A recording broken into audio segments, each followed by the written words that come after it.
All right, what's going on, everybody? We are live for the Eagles and the Lions tonight on Sunday Night Football. Should be a great game. Game kicked off a few minutes ago. Eagles just punted on their first possession, and the Lions will now take over. But welcome to the stream, everybody. Got the Eagles and Lions on Sunday Night Football. Sorry, I'm on a little bit later than I wanted to be. Missed the first 3 or so minutes of the game. But welcome to the stream. Let me pull up the chat, put out a poll. They're currently at commercial break. As the Lions will get the football. Or actually have the football now. And Eagles just punted on their first possession.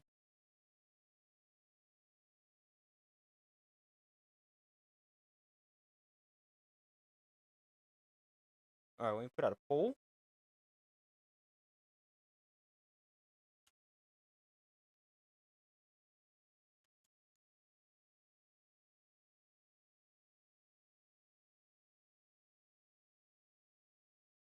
All right, there's the poll. Welcome to the stream, everybody. We got the Eagles and Lions. So be sure to vote on the poll. I took the Lions in this game. Not really confident with that pick because obviously the Eagles always find ways to win, but the game could definitely go either way. Should be a good game.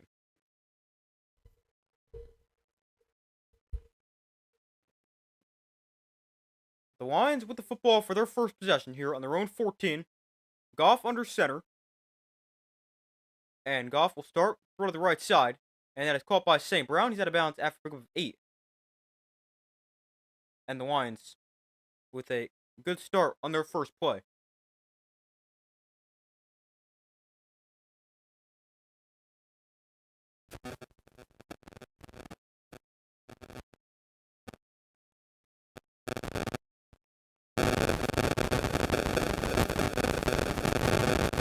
Second and 2 here. 8 yards on first down. Goff in shotgun. Gibbs is back onto his right. Goff looks to throw, swings it out to Gibbs in the flat. And Gibbs may have a first down. He's out of bounds after a gain of about 6. And a first down for the Lions.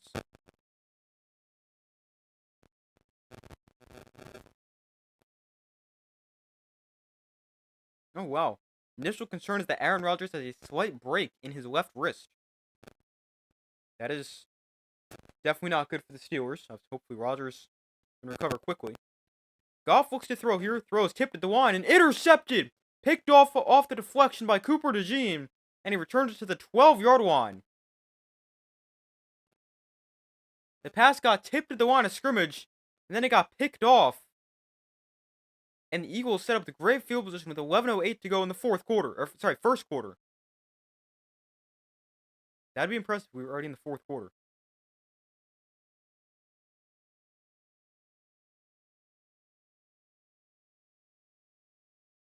But Jordan Davis tipped it. And then he got picked off by Cooper DeJean.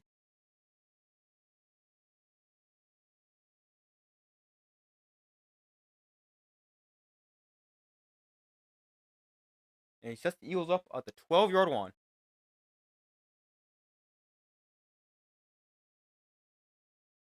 Hey, how's it going?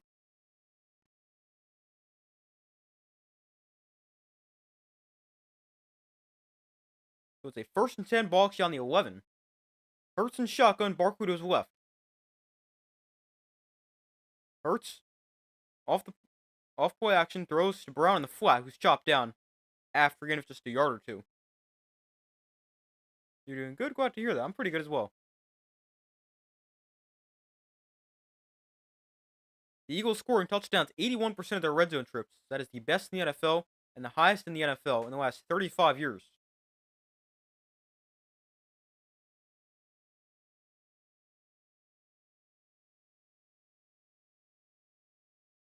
So it's a 2nd and 8.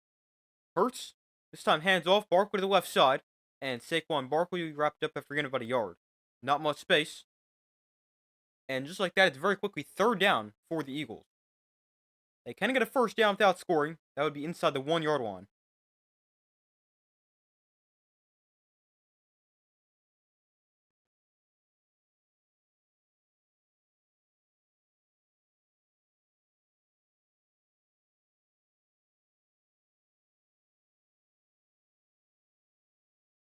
So 3rd and 8, 10 minutes to go in the first quarter. Oh, I just realized never switched the ball marker back to the Eagles. But it's empty backfield for Jalen Hurts. Ball on the 9. Hurts looks to throw. Throws that is incomplete off the hand of A.J. Brown and incomplete.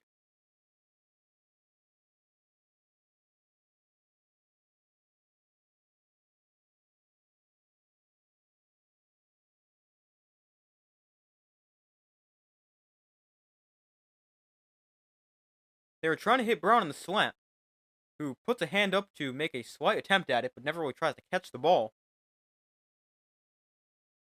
So that brings on Jake Elliott, who's 8 of 10 on the season, and long of 58. This is a chip shot field goal, 27 yards away from the left hash.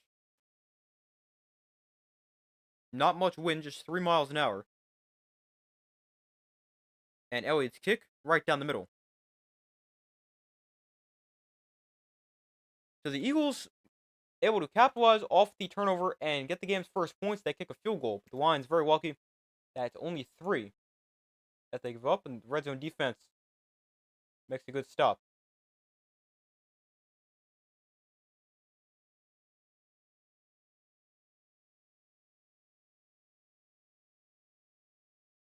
The Eagles lead 12-0, or sorry, 3-0 now. I'm looking through my fantasy team, and the other guys got the Eagles defense who scored 12 points. Oh, it's obviously really early.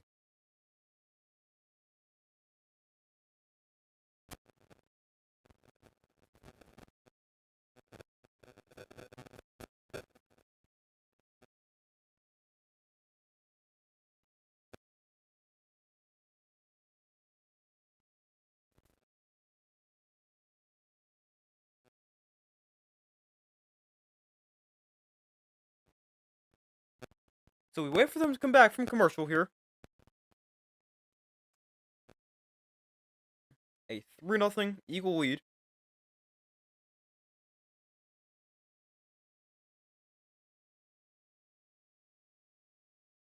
You're playing against Goddard. You have a 94% chance of winning, and you're still stressed. Yeah. I'm still a little worried about my matchup, too. I've got also about a 90% chance to win. It is 88%. Although I'm actually down right now, 95 to 89. But I've got Jahmyr Gibbs in this game, and I've got Brock Bowers tomorrow. And I've also got Jake Bates, actually, too. I didn't even realize that.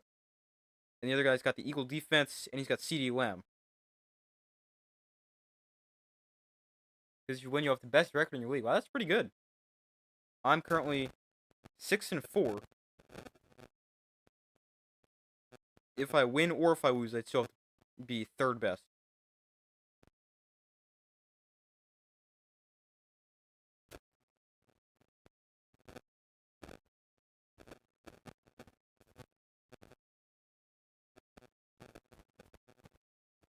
I've actually won 5 games in a row.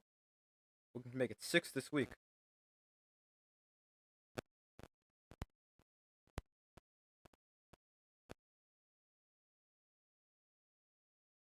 So we wait for them to come back from commercial. A 3-point Eagles lead, 9:43 to go in the first quarter.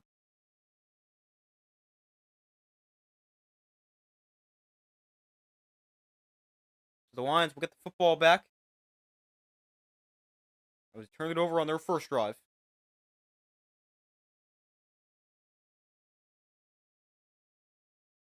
So Jake Elliott has it teed up, and Elliott sends it away here. And this one going to be brought back from the 6. And on the return, here's Khalif Raymond. He's dropped at the 21-yard line. Great kick coverage by the Eagles. And the Lions, not the best starting field position.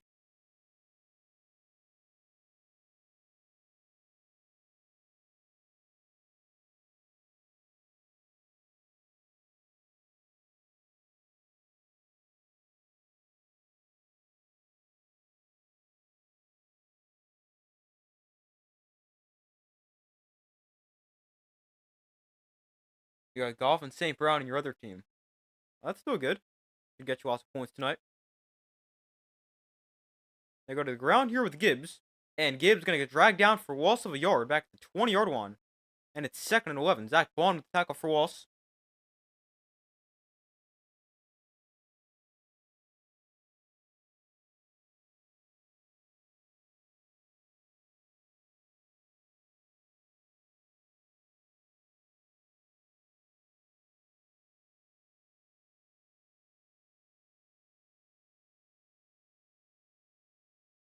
So it's 2nd and 11. From their own 20-yard line. Bring a tight end in motion. No Sam Laporta for the next 4 weeks. He's on IR. Goff gets pressured. Goff trying to step up. Taken down for a sack. A flag is down behind the line of scrimmage. So we'll have to see if this stands. It's going to be a hold against the Lions.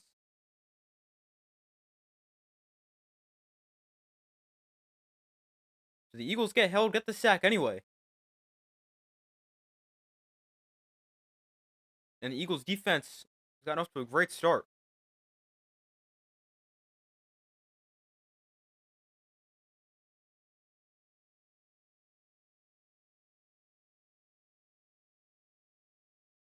So it's now 3rd and long. 3rd and 16 from their own 15. Goff and shotgun back to his left. Goff gonna look to throw. Have some time. Throw downfield. Incomplete. Bounce to St. Brown. And it's 4th down. But a tough start for the Lions offense. A turnover and then a 3 and out.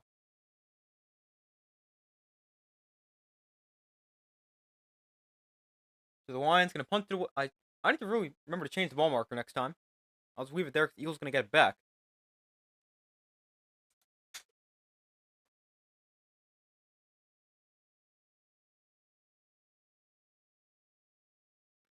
So Jack Fox to punt it away.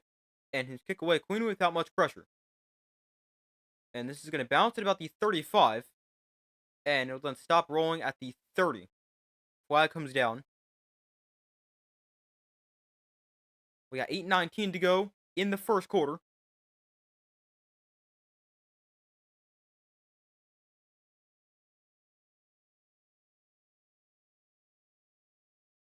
During the kick, got a hold going against the Eagles.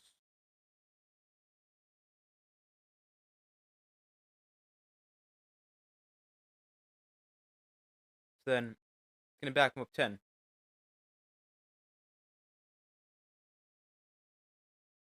Nice Fletcher, Nick. Who do you like in tonight's game? Well, thank you. I took the Lions. Not super confident with that, but I took them. I don't remember what score I said. Let's see. I don't really like the start their offense got off to, but I did pick them to win. I took the Lions 28-24. I think I've actually done a pretty good job predicting this week's game so far. I think I'm 10-3. Let's check.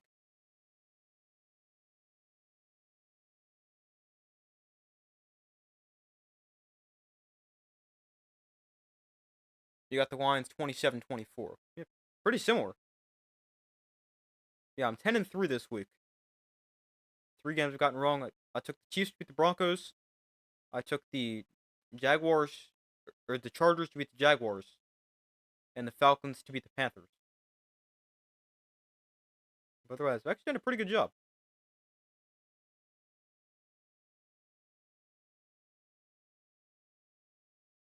Although we'll have to see how I do on Sunday night. Haven't been very good predicting Sunday Night Football this year.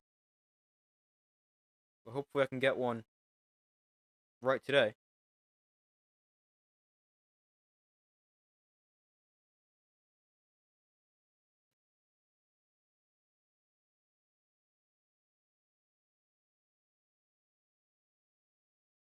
So we still wait for them to come back from commercial.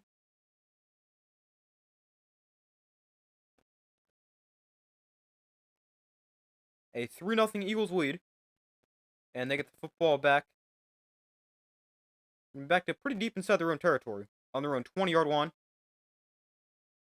After the punt because of the penalty as well.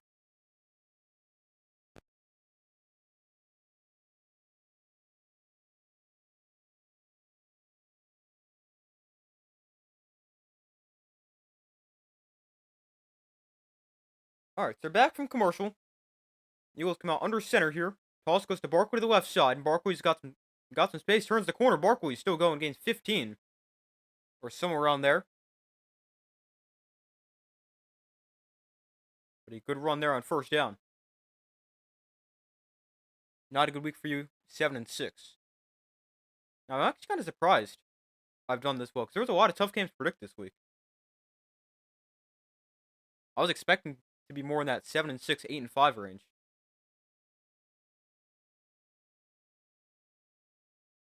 Well, obviously I'll take it at 10-3.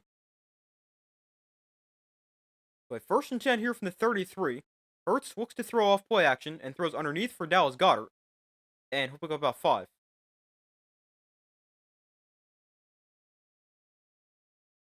We're halfway through the first quarter. 7:30 to go.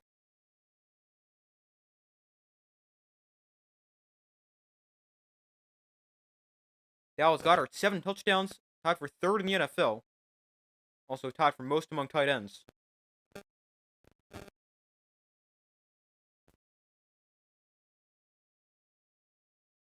So 2nd and 4. That could give him 6 right there on 1st down. And the Eagles go to the ground here with Barkley. And he'll fall forward for a gain of 2, maybe 3.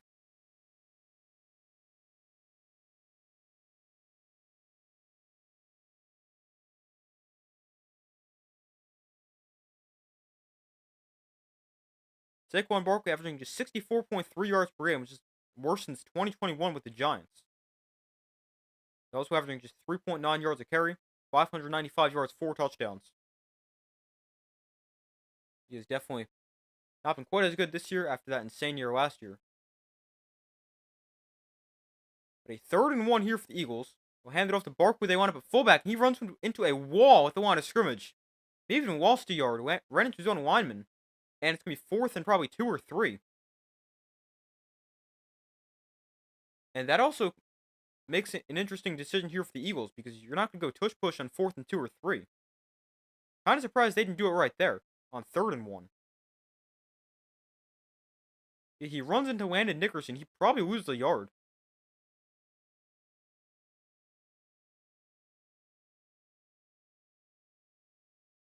So yeah, it's 4th and 2, and the Eagles can punt. It was still 4th and 1. I probably expect them to go for it. But the Eagles punted away.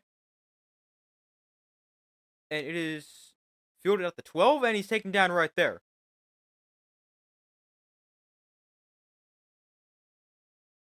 So that is where the Lions take over. 5:36 to go in the first quarter. Eagles still leading 3-0.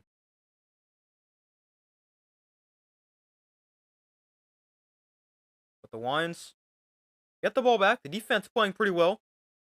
I need the offense to do something. Lions offense hasn't been too great.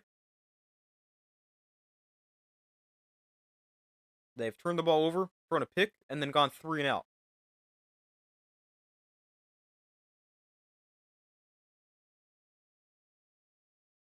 I actually need the Lions to lose because we can overtake them in the division. Yeah, that's a fun division race to watch.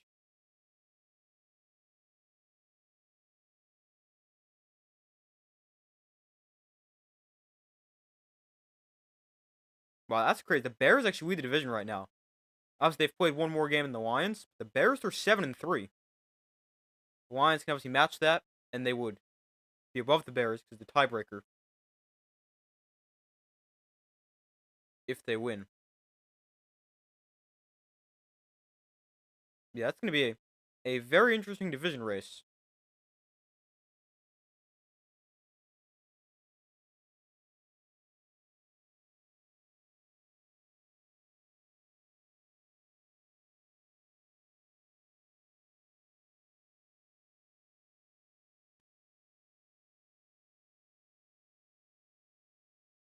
But we wait for them to come back from commercial here.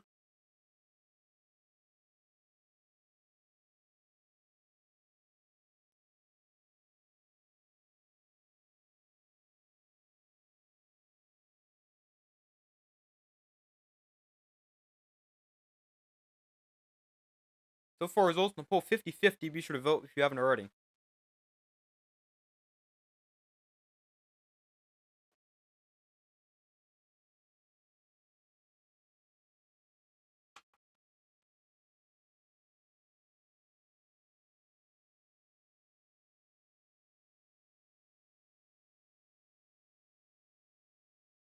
You don't fear the Bears.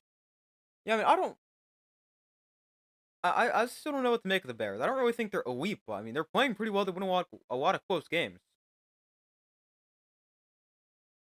I mean they look good, but I do think the Packers and Lions are both definitely a step, maybe two steps above the Bears. Although I mean, the Bears they do look pretty good. We got 5:36 to go in the first quarter here. Lions with the ball back on their own 12. Goff hands off to Jameson Williams on the jet sweep, and he's hit hard, but gains 9, and a very solid pickup there on first down.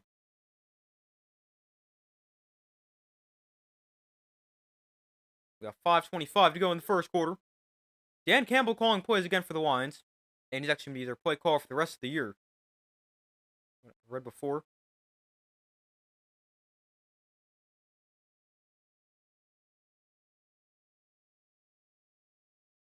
So a 2nd and 1 here from the 21. Goff under center. Lions still looking for their.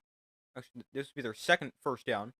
And it's right there. Montgomery runs forward, gain of 6. And the Lions move the sticks.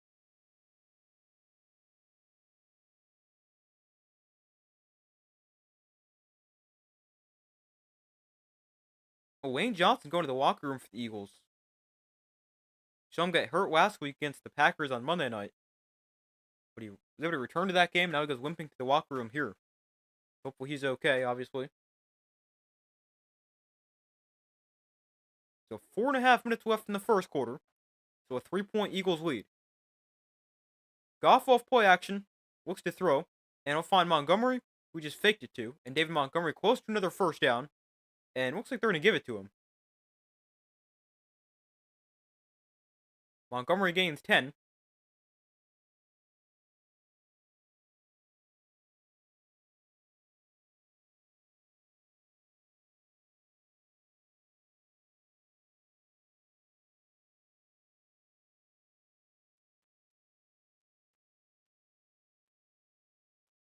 So from their own 37, much better drive so far for the Lions, as opposed to their first two. Goff looks to throw. Goff gets pressure, throws downfield. That one's caught by Jameson Williams, who makes a move after the catch and gets to the 44-yard line. Another nice pickup for the Lions and a first down.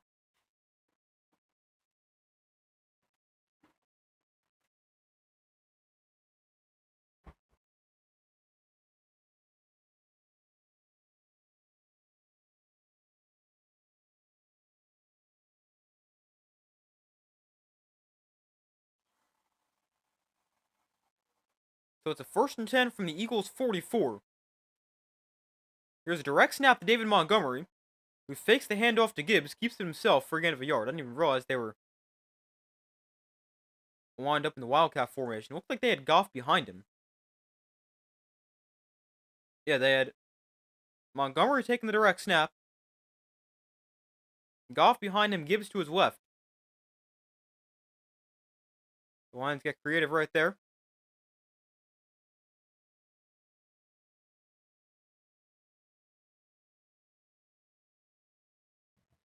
So it's 2nd down and 8 from the 43. Goff and shotgun back to his right. Goff looks to throw.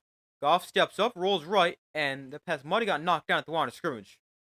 Looking for the tight end Brock Wright, and it brings up 3rd and 8. Could potentially be 4-down territory for the Lions, depending on how much they get right here. The Lions offense, when Dan Campbell called plays last week, 2nd most points in the season, the most total yards. Definitely, I mean, that could be a coincidence because the Commanders' defense isn't great, but they definitely look pretty good. 3rd and 8, they will hand it off here, Montgomery. Only going to get a yard or two. So that means they probably were thinking about going for it on 4th down, but wonder if that decision changes because you only got 2 yards.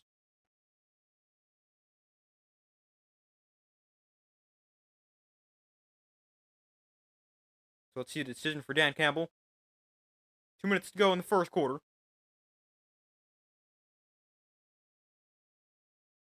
Oh, Lions also with an injured lineman. Tate Ratledge, the rookie from Georgia, playing right guard, down on the field. I was hopeful he's okay.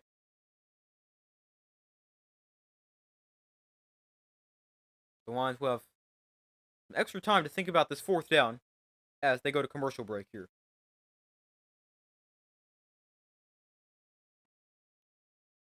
The ball's on the 40, so it'd be a 57-yard field goal from here. Obviously, Jake Bates has the range to hit from, it'd be a 57-yarder from here, not 47. He has the range to hit from here. We've seen him hit from 60 multiple times.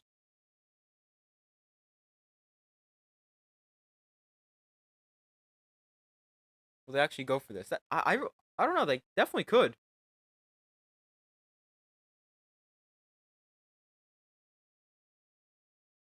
I mean, I wouldn't be shocked if they do go for it. It's 4th and 6. Obviously, we know Dan Campbell loves to go for fourth downs. But it's also not an easy field goal. 57 yards. Bates' long on the year is 58. And with that actually is his NFL long. He's hit from 58 last year and this year. Although this year he's only 2 of 5 past 50, whereas last year he was 6 of 8.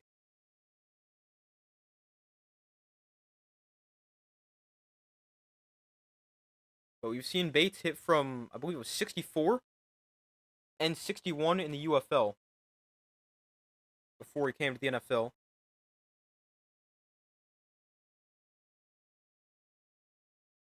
Let's see.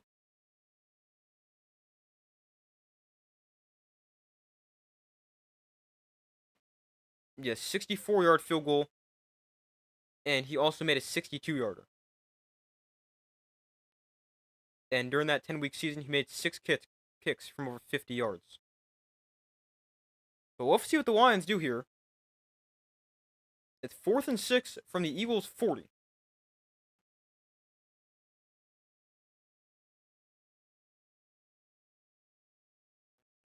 We'll see how aggressive Dan Campbell wants to get here.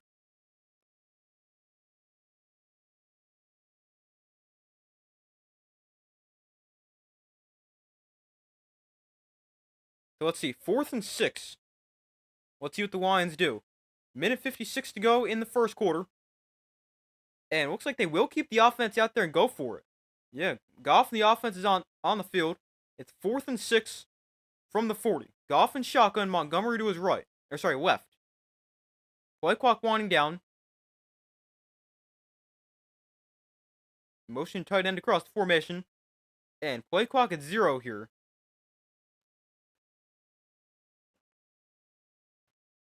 They're going to take it away here and punt this.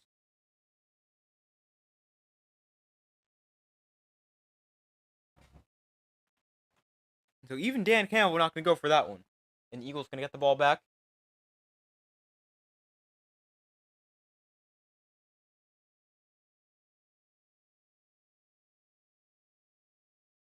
You would have taken the field goal. Yeah, I might have tried it too, especially knowing I've got a good kicker. I'd always want to see a long field goal as opposed to a punt. Just makes it more exciting.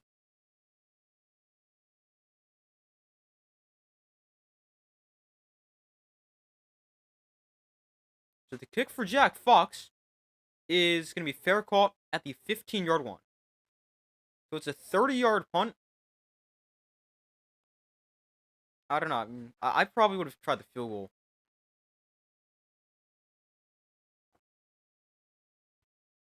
You're looking at 30 yards of field position if you miss the field goal.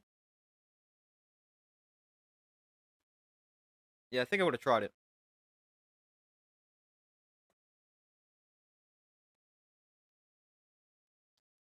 Falcons receiver Drake London, who left today's game early with a knee injury, is not believed to have suffered a major knee injury.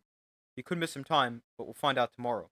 That's definitely an encouraging sign for the Falcons. Michael Penix Jr. also got hurt in that game, also a knee injury. There's a handoff to Saquon trying to get the edge, and he'll pick up 4, maybe 5 yards.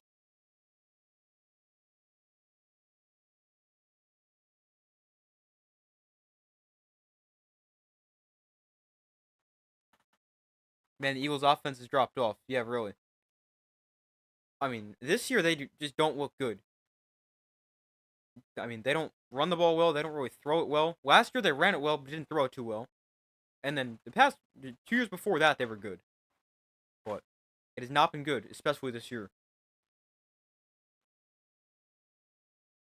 Here's a handoff to Barkley to the right side. He runs into his own lineman and loses a yard, maybe more. Second time we've seen Barkley run into his own lineman and lose yardage.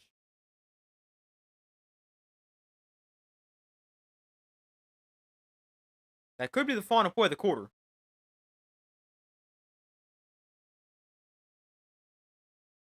Lane Johnson not in at right tackle, but another guy named Johnson is, number 74. Not sure who that is, but he's replacing Lane Johnson at right tackle.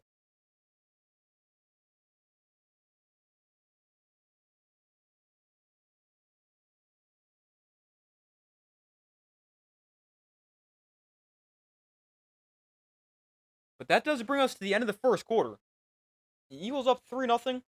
A defensive game so far.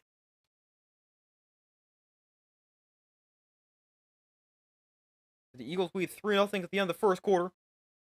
And with the football, we'll have a 3rd and long upcoming. It'll be a 3rd and 8 from their own 17.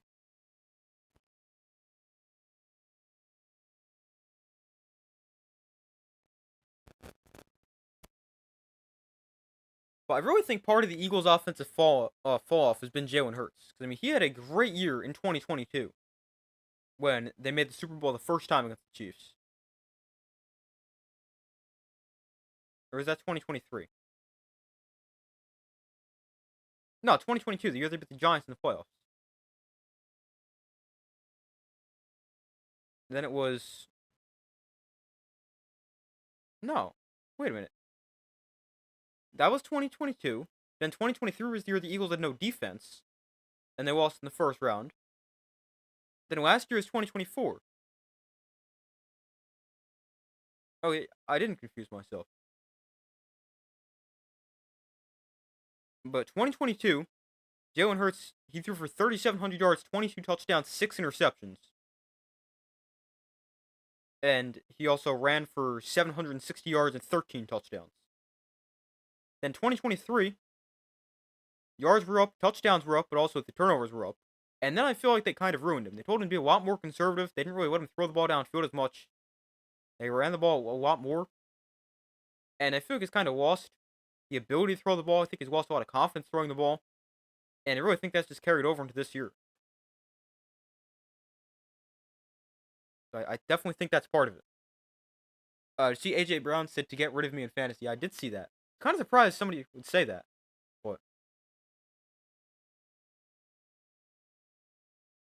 I mean, that could be a indirect way of AJ Brown saying, "Get me the ball more," too. Yeah, definitely found that interesting that he would say that. Luckily, I don't have him in fantasy, so I don't gotta worry about if I should drop him or not. But definitely interesting if people do decide to drop him or not.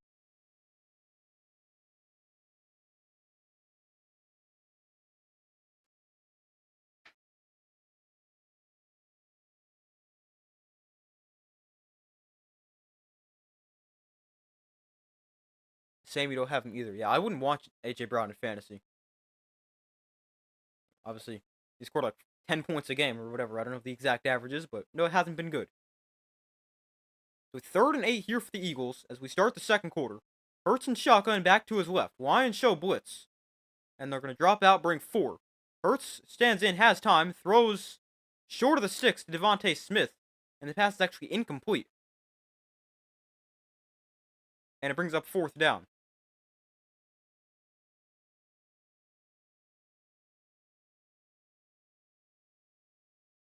That's another situation for the Eagles where if that pass was completed, wonder if they might go with the tush push there on 4th down. But I don't have to think about that now because it's incomplete.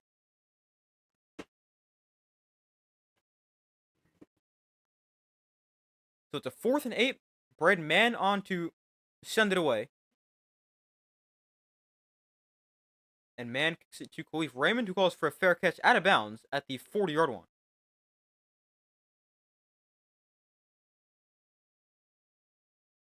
We're going to officially spot it on the Lions' own 39.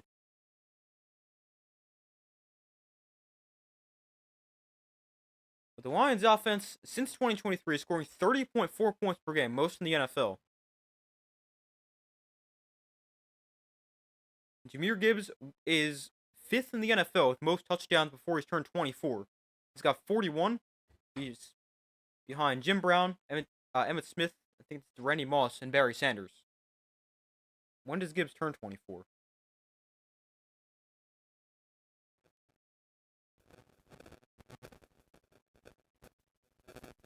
They hand it off to Jahmyr Gibbs here straight ahead, and a good run. Got about 6 yards there on first down. But Jahmyr Gibbs, he is 23. Oh, he's got the entire rest of the year to set the record for most touchdowns before turning 24. He doesn't turn 24 until March. So he's got the whole rest of the year to get another 7 touchdowns.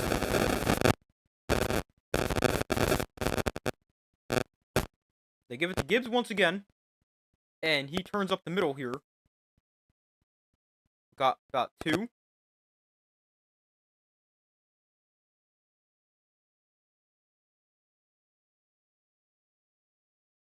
So it'll be 3rd and 3.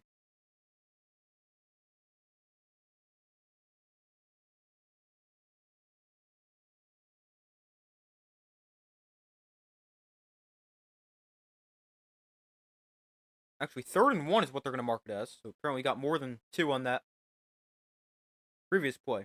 And they're going to give it to Gibbs again, and this time nowhere to go. Taken down at the line of scrimmage.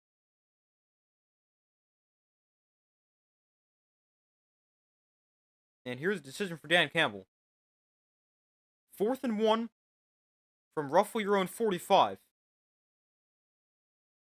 They're going to keep the offense out there. It's 4th and closer to 2 than 1. Goff is under center. Gibbs is the back. They're going to hand it to him again. And Gibbs got stopped. Gibbs got stuffed at the line to gain. And the spot's going to come in about half a yard short. And the Eagles defense is going to force a turnover on downs.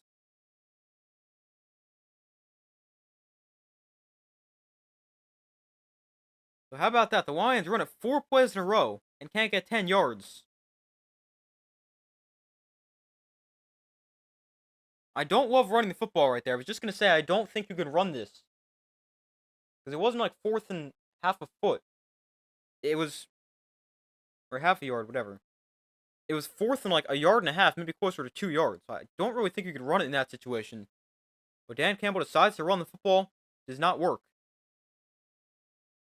And the Eagles now set up with great field position.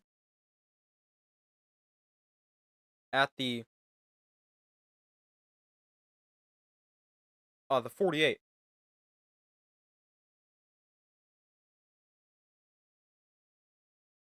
So we saw Dan Campbell punt it before. This time he decides to get aggressive, and it doesn't work.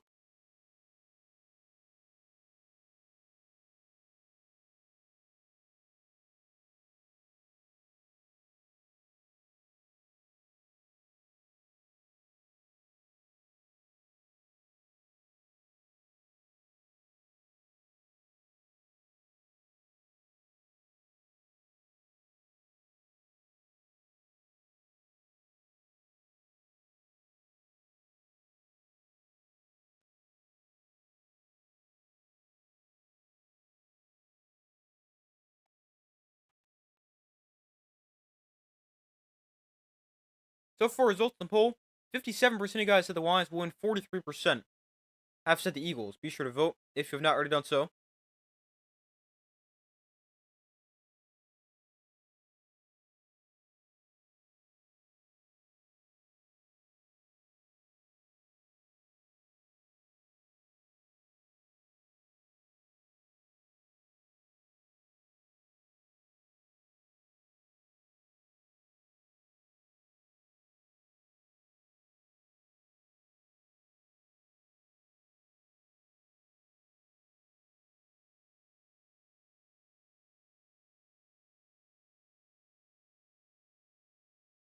Hold on 1 second.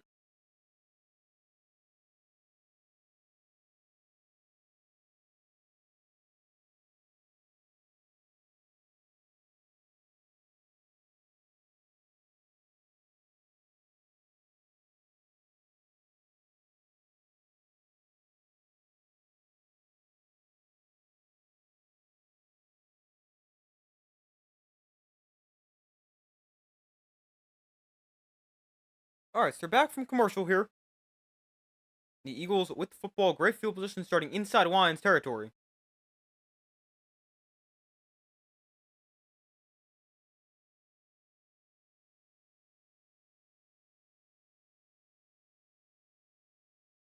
So 13:02 to go in the first half, still a 3-point Eagles lead.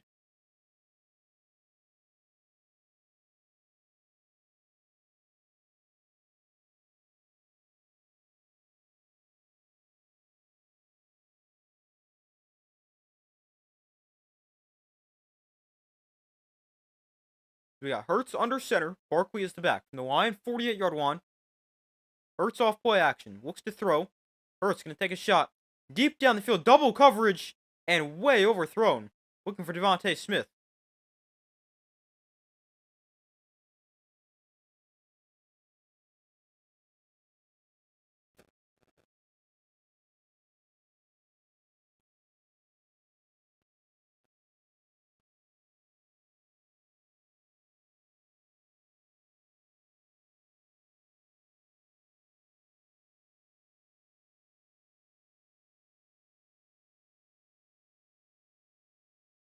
So it's 2nd and 10 after the first down incompletion.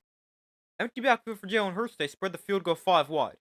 Hurts looks to throw, and then take another shot downfield. This is a back shoulder for Goddard, and it's incomplete.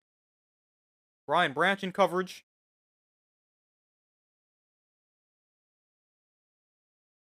I think if Jalen Hurts throws this up the field more, he's got a big play. But because he tried back shoulder, didn't work the way that the defender was positioned. So it's 3rd and 10. And Jalen Hurts is just 3 of 10 passing.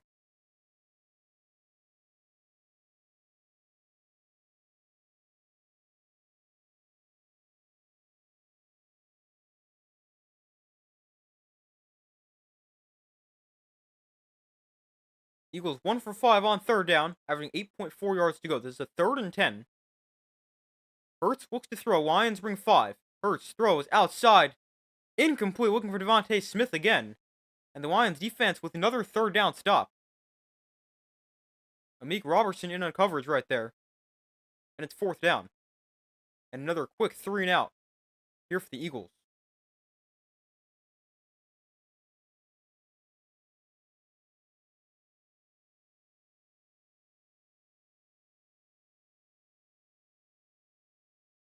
So another punt for the Eagles. Another quick 3 and out. And the Lions defense will get it right back. Although the Eagles do have an opportunity to pin him back deep.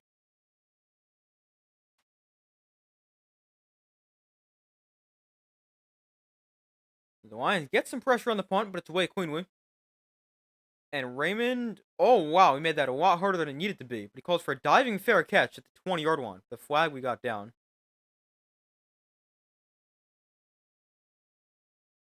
So let's see this here. Back near midfield. It's gonna be a face mask against the Eagles.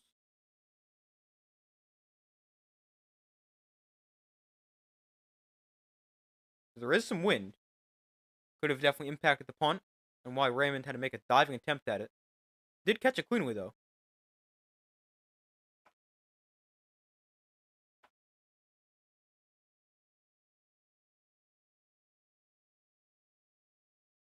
So it's a face mask against the Eagles, which gives the Lions 15 yards from the end of the play. So they'll be starting pretty good field position on their own 36.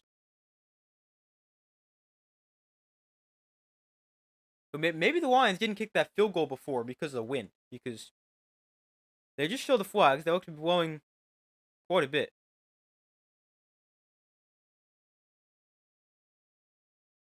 Even though there wasn't much wind on the Eagles' short field goal before. But maybe that was just then.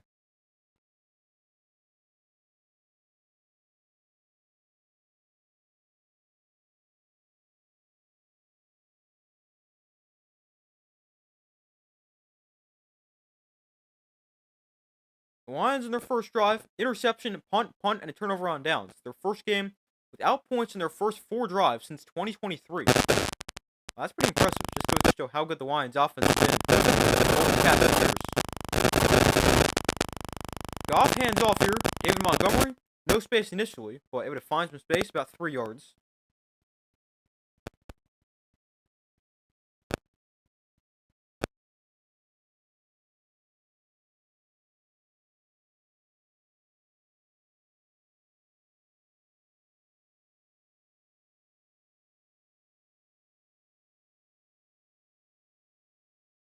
Neither team great offensively. Eagles 2.3 yards to play. Lions 3.7.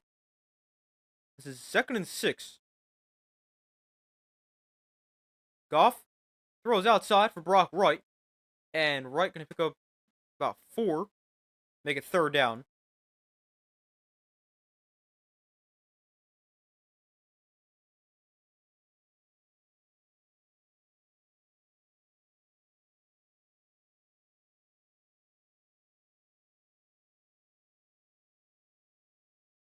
It's a 3rd and 2.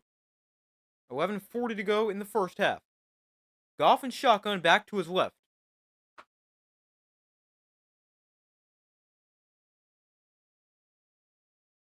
Goff gonna look to throw here against a 4-man rush. Goff throws underneath, incomplete, off the hands of St. Brown, who was open. Looks like he throws a little behind him.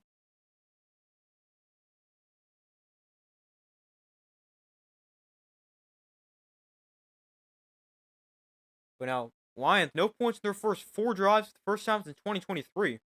Looks like they're gonna make it 5 drives.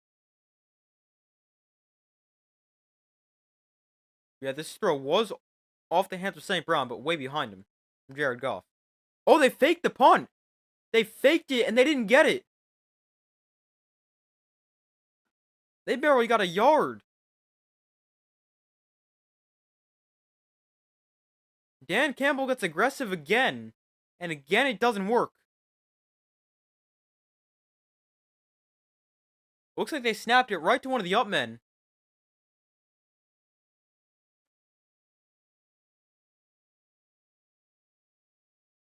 Yeah, they direct snapped the up men. He just had nowhere to go. So another turnover on downs for the Lions. They stay aggressive. And again, it doesn't work for Dan Campbell. And the Eagles, again, get good field position. But with how their offense is playing, I wouldn't be too worried if I was the Lions.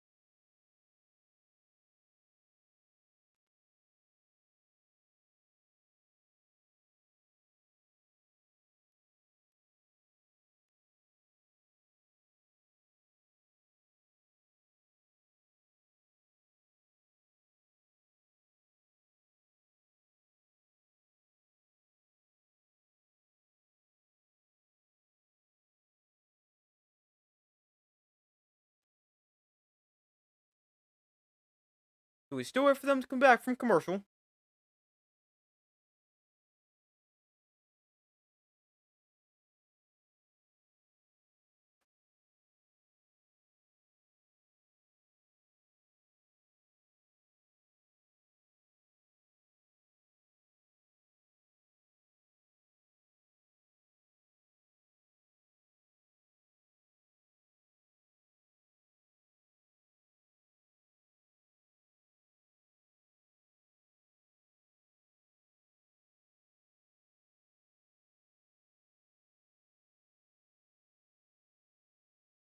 But we wait for them to come back from commercial. A 3-point Eagles lead still. We got 11:16 to go in the first half.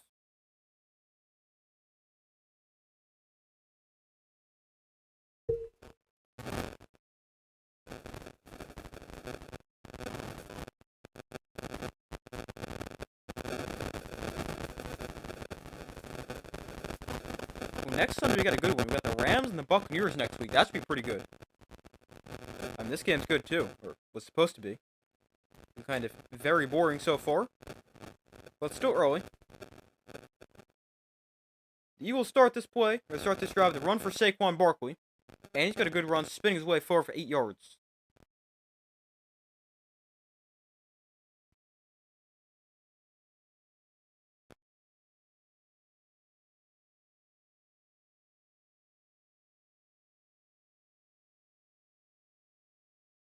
Wayne Johnson still not in the field for the Eagles offense.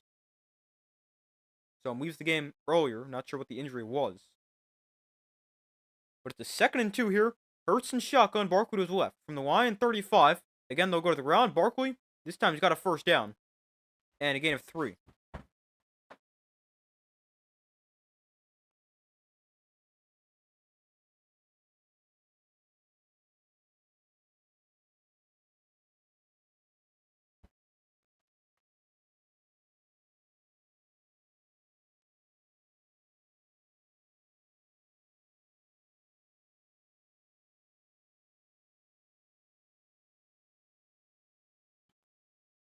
So it's a 1st and 10 here from the 32. Eagles at least pick up a first down on this drive. Hurts and shotgun back to his left. Hurts. Gonna look to throw. Throw over the middle, off the hands. Oh, wow. Took a deflection right there of the safety for the Lions. I don't know who that is, but got a better jump on that. Could have been picked. Dangerous play right there for the Eagles.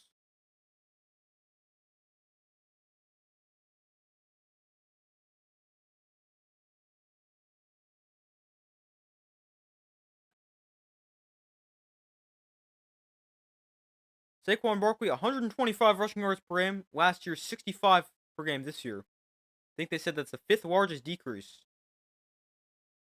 in the Super Bowl era. I mean, you can't expect to run for 125 yards a game, but 65 isn't great. There's a quick throw to the outside for A.J. Brown. He's got nowhere to go, wrapped up right there at the point of the catch.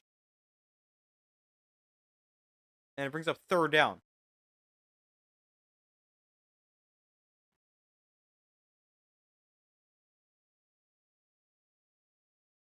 Meek Robertson, another nice play. Films a nice pass breakup on Devontae Smith before. And a nice tackle in space on A.J. Brown right here.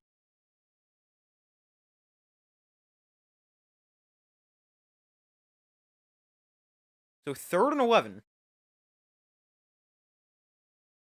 Hurts going to be a design quarterback run, and Hurts is going to be close to a first down. He never went down. Hurts still on his feet to the 17-yard line. He landed on the defender, but he was never down.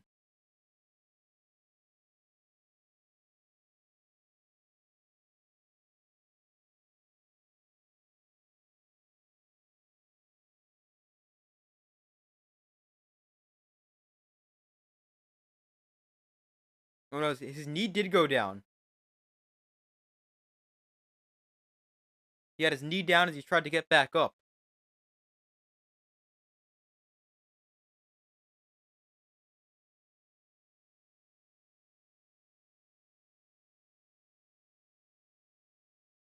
So he said the ball carries down at the 21 instead of the 17. So it takes away 4 yards, but still a good run right there for Jalen Hurts.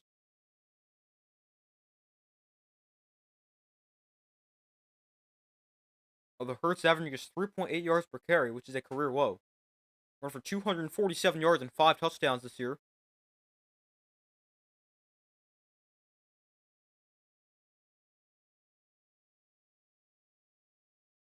First and 10 from the 21. Hand off to Barkley up the middle. And not a ton, maybe 3 yards.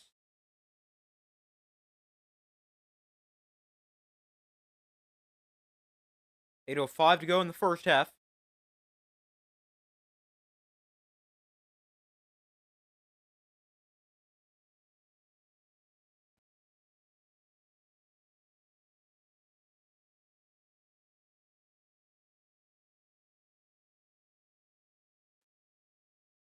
So it's 2nd and 7.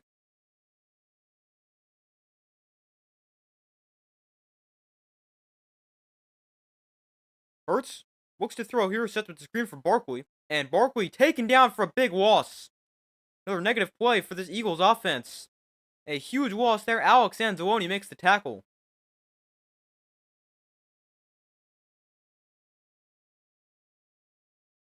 And it's really 1 step forward, 2 steps back for this Eagles offense. That's a great tackle in space for Alex Anzalone.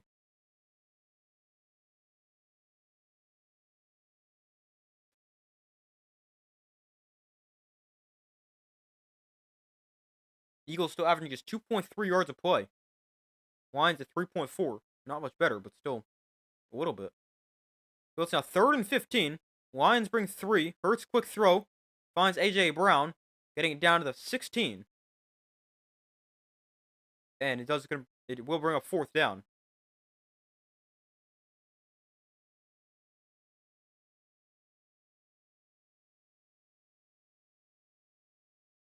Wow, he's going to keep the offense out there. Nick Sirianni keeps the offense out in the field. So it's 4th and 5.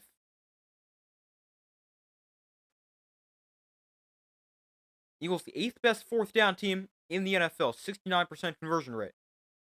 4th and 5. Play clock at 3. And a timeout by the Eagles.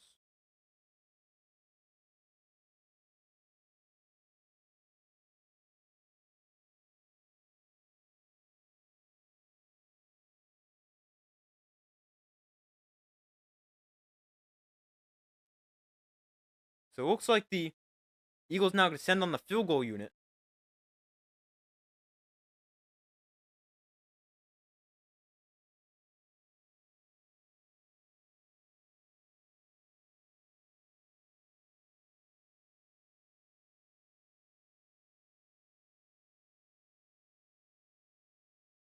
So Jake Elliott and the field goal team on the field. Elliott is 1 of 1, made from 27. Just another shorter field goal.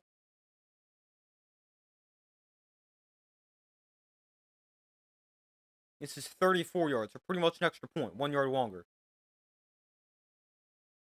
But a 34-yard field goal for Elliott is right down the middle. So it is now 6-0 as the Eagles double their lead.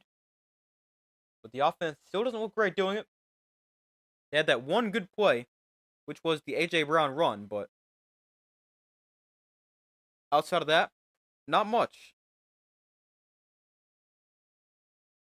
So still not able to really capitalize off the Lions failing to convert on 4th down. I mean, at this rate, if I'm the Lions, I'm getting aggressive on 4th down every time.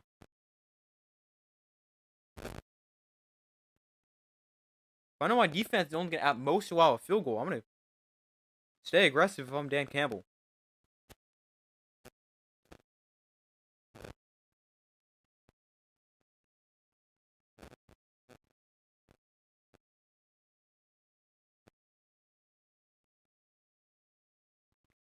Well, let's see how the Lions respond here. Still no points, down 6-0. Very strange to the Lions offense get shut out so far.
We still wait for them to come back from commercial.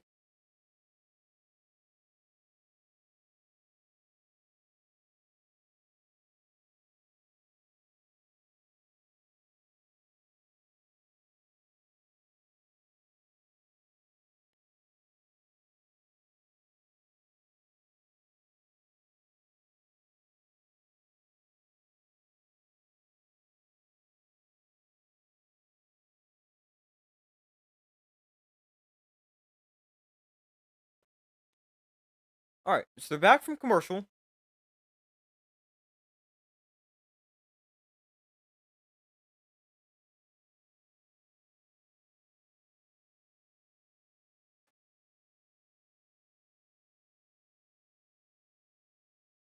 The Eagles have to bring on a holder. They can kick this off, and he sprints off the field. The kick returned from the 5-yard line here by Kalif Raymond. Raymond crosses the 20, gets to the 25, and is taken down at the 26. We got 6 minutes to go in the first half. Still a scoreless game so far for the Lions. The Eagles' defense, one of the worst in the NFL in 2023. Last year, one of the best in the NFL. Best in terms of yards allowed per game, 4th best in points allowed per game. And this year, they've also been quite good so far as well.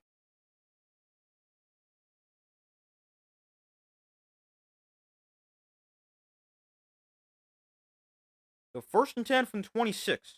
Goff under center. Raymond goes in motion. Goff off play action. Throws over the middle. That got tipped and incomplete. Looking for St. Brown.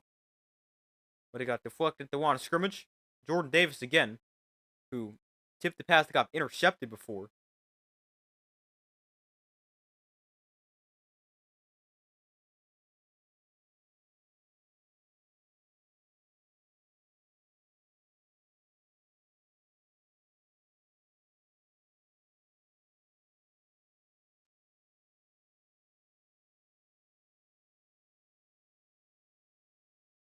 So 2nd and 10. Goff, play action again. And again, I'll throw one downfield. This one, open receiver St. Brown inside Eagle territory. Out of bounds at the 40-yard line. That's a much better throw and catch for the Lions. One of their better offensive plays of the day. Probably their best one.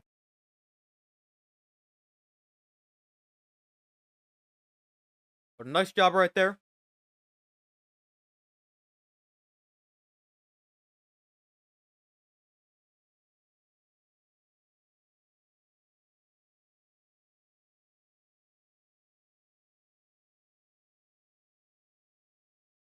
Two catches for 42 yards for St. Brown. They put him in motion here. And again, play action. Goff throws over the middle. That one's caught again. Jameson Williams in stride. Williams inside the 10. He will score. Touchdown Lions. What a drive. Just like that, the offense wakes up. And they tie the game an extra point away from taking the lead. What a drive. 2 plays, 74 yards. Actually, 3 plays. 3 plays, 74 yards. And a long touchdown for Jameson Williams.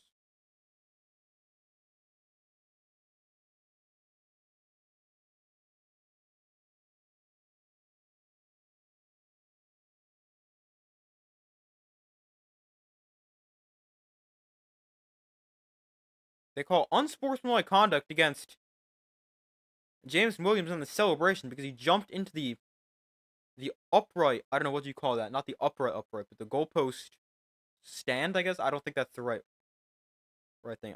I don't get what he did wrong. But that makes it interesting because it is very windy in Philadelphia, and it's now a 48-yard extra point as opposed to being a 33-yarder. Watching the Giants game earlier, we saw a lot of missed extra points because of the wind. I was Philly not too far away. Let's see if Jake Bates can hit this one. The snap is good, hold is good, kick is no good.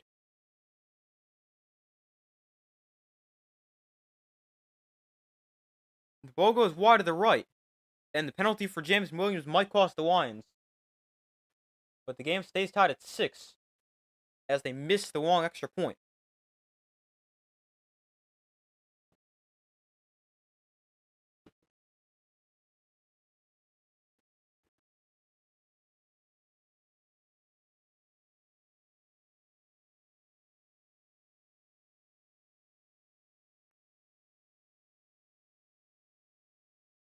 A good half for the Lions. Halftime will be better than normal until the next half.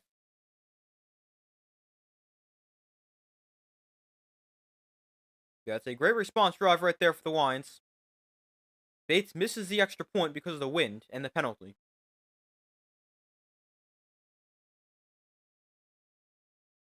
See, what way is the wind blowing? Alright, so it's blowing left to right. I believe that way they were kicking, which makes sense. It missed wide to the right.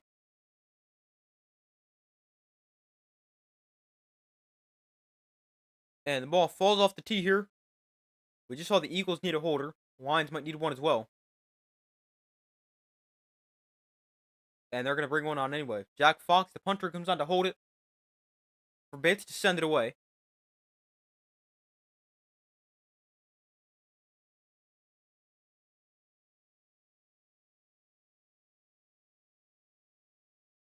So Bates kicks it off, return from the 13. And on the return, they'll bring it out to the 36-yard line. So a pretty good return right there for the Eagles.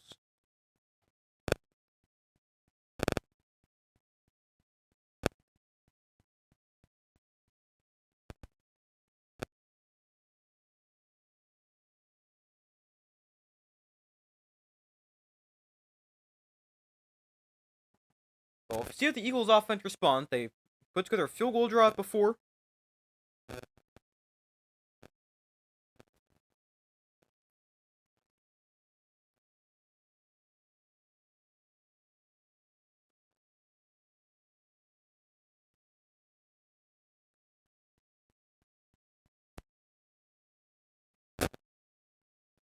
So we got 5 minutes left in the first half from the 36-yard line. Empty backfield for Jalen Hurts.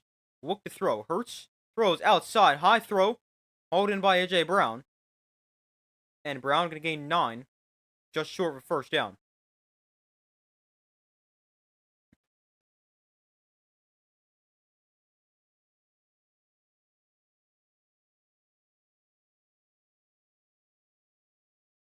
So 4:35 to go in the first quarter, first half.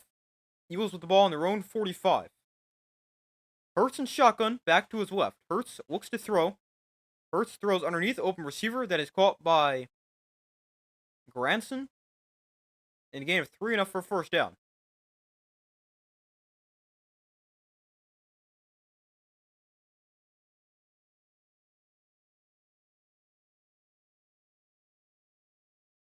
And Kylan Granson with the catch right there puts the ball on the Eagle 49.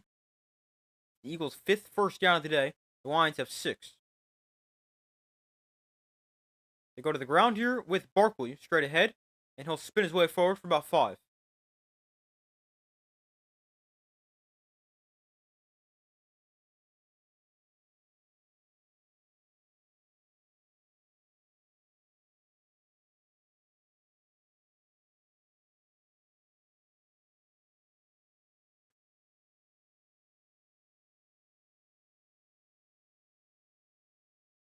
So 2nd and 5 from the Lion 46. Hurts throwing outside open receiver that's caught by Jahan Dotson for a gain of about 10. And another first down for the Eagles.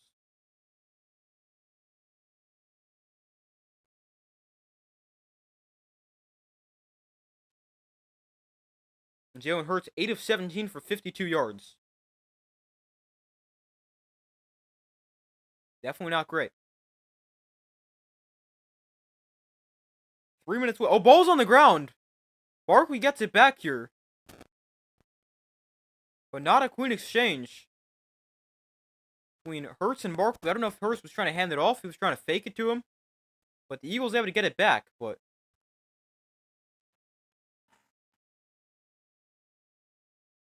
very lucky.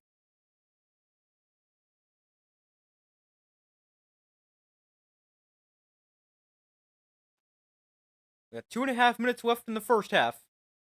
2nd and 13 here for the Eagles. Tank Bigsby comes in at running back. From the Lion 40. This time the clean handoff. Bigsby gets to the outside. Has some space. Bigsby first down and more. Got 18 yards right there. And a big run for Tank Bigsby.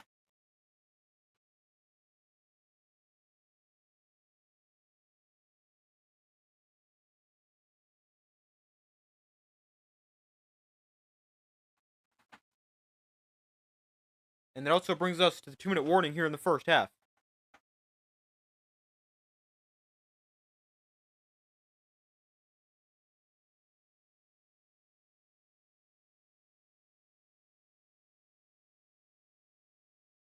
But we got 2 minutes left in the first half here.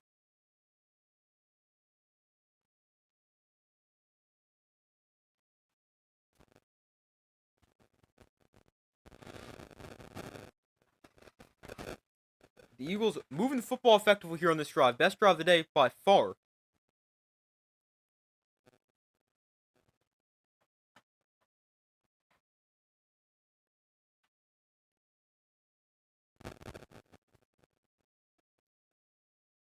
That was a 17-yard run for Tank Bigsby. Puts the ball on the Y and 23-yard one. And it's been a good-looking drive for the Eagles as they've gone, let's see, 41 yards in 6 plays, which is already their longest drive of the day in terms of yards.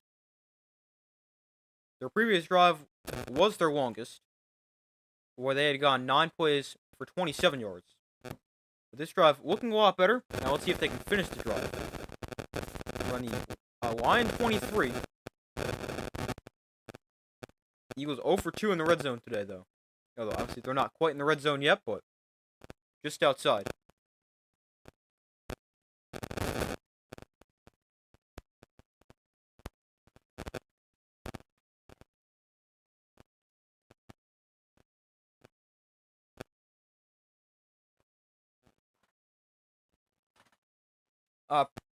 As per usual, Winston throwing picks at the end of the game to cost the team the win. Yeah, that was definitely not a good one. I don't really blame that on Jameis Winston, though. The guy he was thrown to just stopped running his route, Jalen Hyatt. So I blame that more on Jalen Hyatt. But, I mean, I really don't think Jameis Winston was that bad. Like, yeah, he made some risky throws, but got away with them all, except that one, which I don't even pin on him. But, yeah, another close game the Giants can't win. I didn't really expect to win, but would have been nice to. I don't know. I don't really think James was that bad.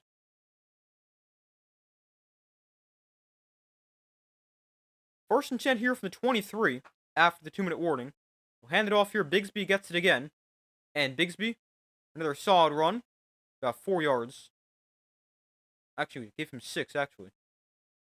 Miscounted right there.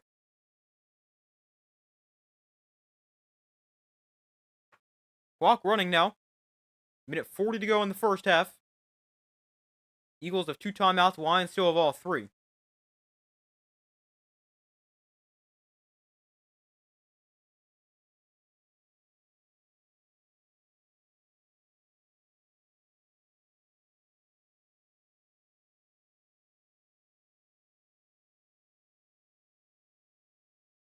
So 2nd and 3. They fake the toss to Barkley. And then throw to the outside for Brown, who makes the catch. Inside the 10-yard line. Down to the 7.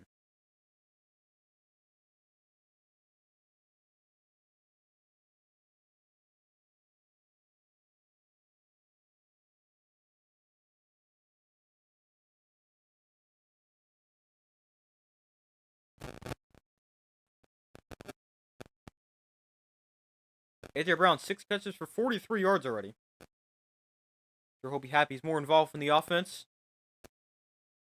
40 seconds left in the first half. Clock's still running. It's been running the entire time. Hurts and shotgun back to his right. And he'll hand it off to Barkley up the middle. And Barkley fighting towards the goal line. And he is in. Touchdown, Eagles.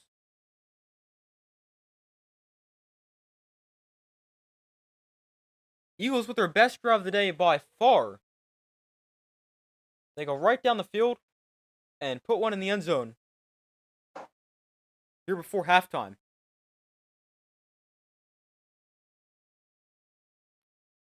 Oh man, that's close. I think he broke the plane. I think he was still in the air. That's going to be close.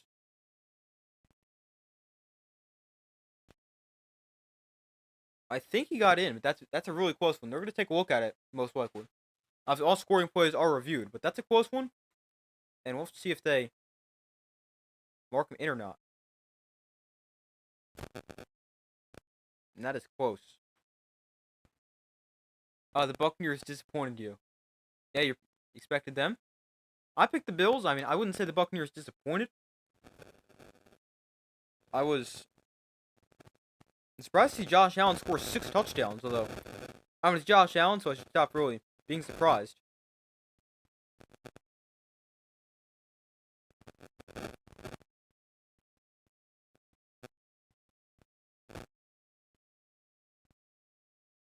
The Buccaneers, they ran for over 200 yards and lost. I saw the stat. It's the first time they've ran for over 200 and lost in a long time. I forget the exact.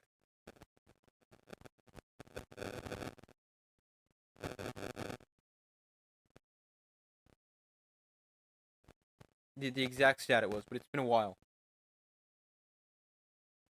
They disappointed you because you wanted the Bills loss. Makes sense. I get it.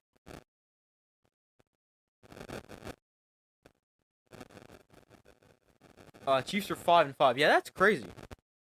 The Chiefs, they're 5-5. They're out of a playoff spot. If the playoffs started today, and I think the crazy thing, they're like 2 games out of a playoff spot. But the Chiefs, they're 5-5. They're 3 games back. Yeah, 3 games back in the division, I think.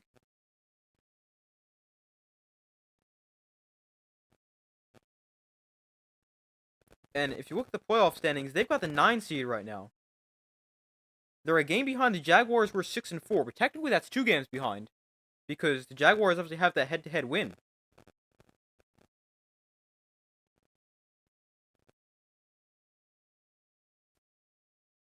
Rest of the schedule looking like? I don't know. Let's see. So obviously they're 5-5 right now. They have the Colts next week. Oh boy, man, they might go 5-6. That game is at home, but that's not gonna be an easy one. And then they play the Cowboys. That should be a win, but you never know. Then they play the Texans. Then they got the Chargers, Titans, Broncos, and Raiders. Yikes. There's only really 2 guaranteed wins in there. That's the Titans and Raiders. But I mean, the Cowboys game could be tough. Colts game will be tough. Texans with their defense will be tough. Chargers already beat them. Broncos just beat them. Man, they got a tough schedule. The Chiefs might actually go like 7-10. They switched the call to the Eagles being short, and the Eagles go tush push here on 2nd and goal, and now they're in.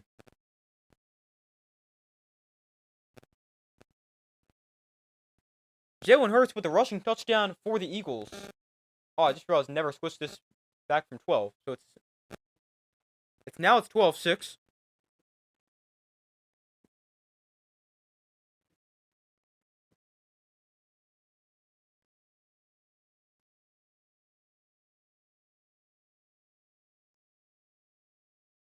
But Jalen Hurts with his 6th rushing touchdown of the year on the tush push right here.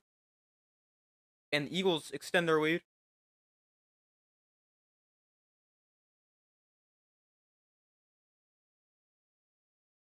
Or the Eagles actually take the lead here after the game being tied at 12.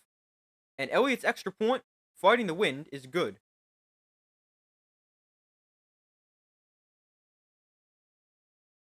"16 seconds left in the first half.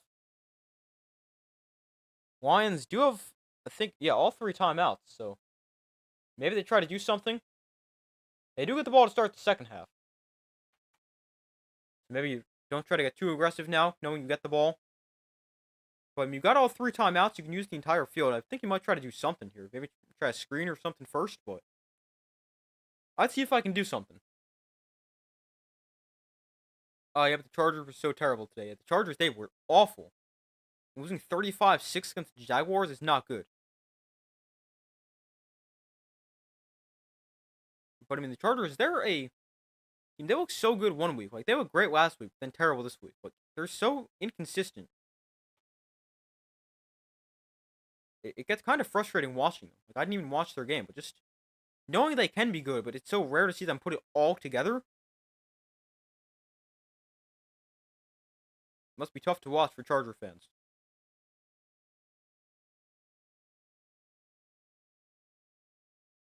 So the Eagles kick this off. The kick goes into the end zone and through the end zone for a touchback. So the Lions, good starting field position to 40 or 35. And they're just going to take a knee here. Dan Campbell takes the headset off. They're going to take a knee and go to halftime. Don't necessarily agree with it. I mean, you've got all 3 timeouts. You've got a kicker with a big leg. I mean, yeah, you've got the wind to battle today, but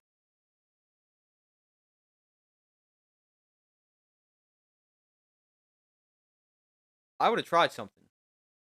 You could use a whole field as well. All 3 timeouts, 16 seconds. You probably got multiple plays, at least multiple plays. You've got at least 3 plays, I definitely would have tried to put a drive together. I mean, you get 20 yards and you're pretty much in range to potentially attempt a field goal. And obviously, it's very unlikely you make it, considering all the wind today. We've already seen them miss a 48-yard extra point, but Jake Bates, he's got a big leg. I would try it.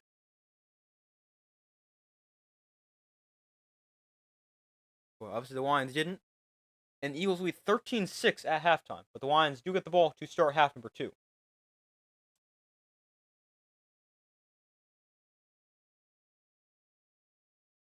It's the same thing with the Jaguars. One game they look awesome, next game terrible. Yeah, a lot of teams that way. But the Chargers and Jaguars definitely one of them, which is why it was so weird to see them play today. I mean, the Dolphins are like that as well, although not quite to the extreme.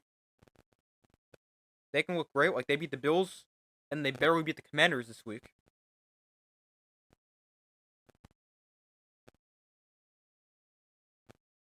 Sometimes the Panthers look great, other times they look terrible. There's definitely quite a few teams that are like that. But I'm gonna go take a quick break. Fill my water, use the bathroom. I'll be right back.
Alright, I'm back. So we got the Eagles leading the Lions 13-6 at halftime in a interesting first half. Definitely not the most entertaining first half in the world, but I don't really know what I would expect that when you got the Eagles playing too. Aren't exactly a very exciting team to watch.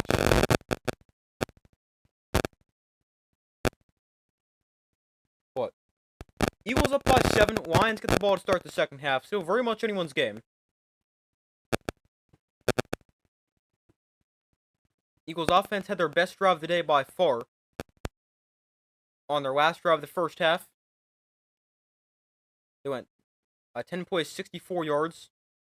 Lions had their best drive, though, right before that, going 3 plays, 74 yards. So still very much anyone's game. And as far as an updated score prediction goes, let's go with the Lions. I'll stick with them even though they're down. I think they can come out, get a touchdown here right after halftime.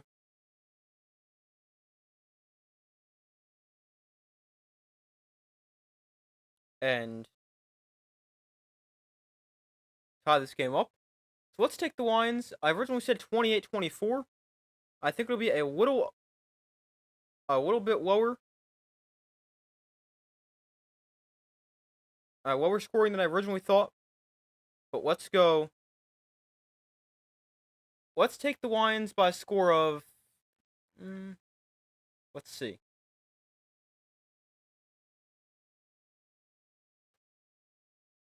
I don't know. Let's go. We'll say they tied up at 13. Give them another touchdown. We'll say 20.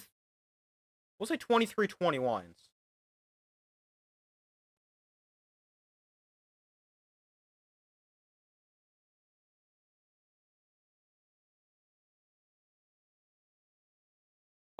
The whole season's been crazy with the current playoffs, standings playoff picture, and week-to-week predictions. Yeah, it's really been a crazy year. You've got no idea who's good and who's bad.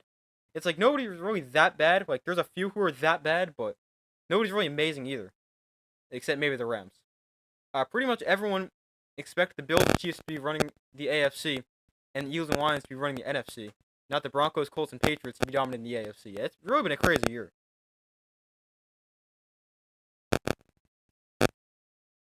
But I do think a lot of people expected the Broncos to be good. I just don't think they're expecting them to be this good. But I did pick the Broncos to win the West. I had them going to the AFC Championship game. But it has been crazy. I mean, you got the top 3 seeds. The division leaders are the Broncos, Patriots, Colts, and Steelers. That is crazy. The Bills, they are still 7-3, but a couple games behind the Patriots. The Jaguars look decent. Texans aren't the greatest. The Chiefs look really bad compared to what people expected. The Ravens don't look great, but they are obviously looking a lot better recently. Beat the Browns today. They've won 4 in a row. So definitely starting to hit their stride a little bit. But then, I mean, the bottom of the AFC is kind of what you'd expect. Bottom 3, Jets, Browns, Titans. I don't really think anyone expected those teams to be really good. But the Raiders, they're 2-7. A lot of people had higher expectations for them, including me, after they got they traded for Geno Smith, hired Pete Carroll, stuff like that. And then the NFC, you got the Rams, which I think people expect to be good. I don't really think this good, though. The Eagles, which you kind of expect. The Bears somehow leading the North. Nobody expected that. And the Buccaneers leading the South. And the Seahawks also look great. I think the NFC is a little bit more expected than the Lions. Than the AFC. But I still don't think people expected the Commanders to be 3-8. The Falcons to be 3-7. The Bears to be 7-3. I mean, it's been very crazy, especially in the AFC.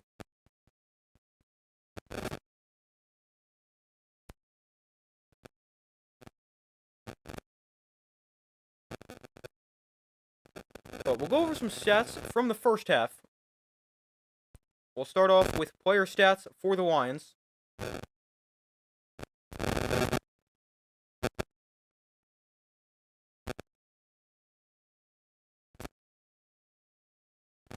Hold on one second. Just want to check something real quick.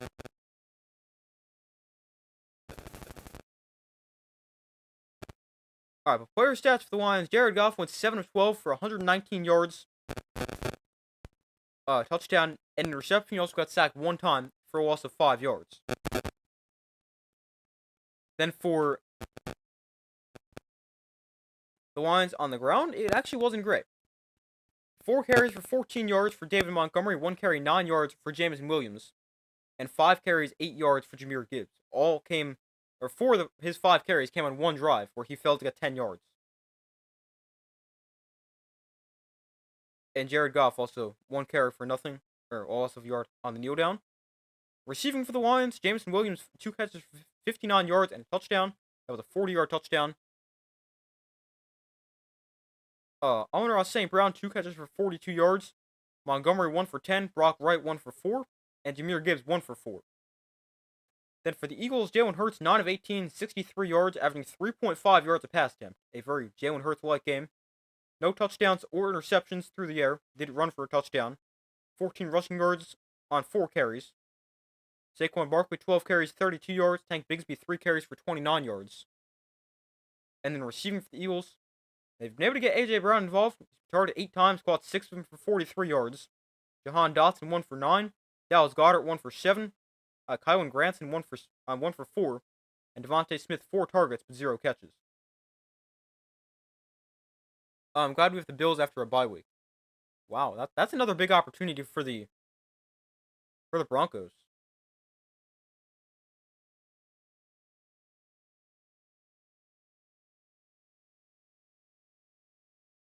Oh, sorry, I missed. I got the teams confused. My bad. Patriots. Yeah, that is definitely good to get them after the bye. I already beat them once in Buffalo. Maybe you can beat them again.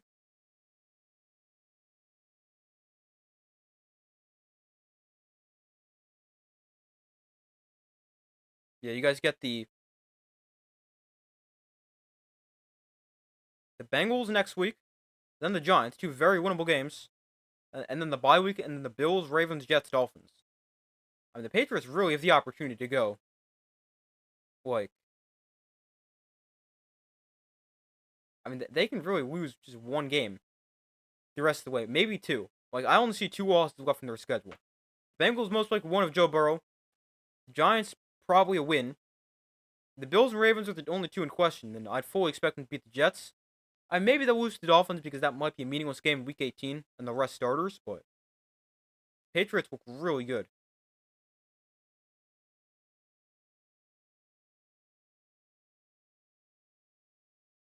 The Eagles have now downgraded offensive tackle Lane Johnson to out with a foot injury. So he's out for the rest of the game.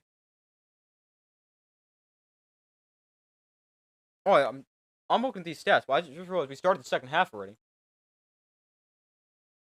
Sorry about that. Few plays in, Lions with football.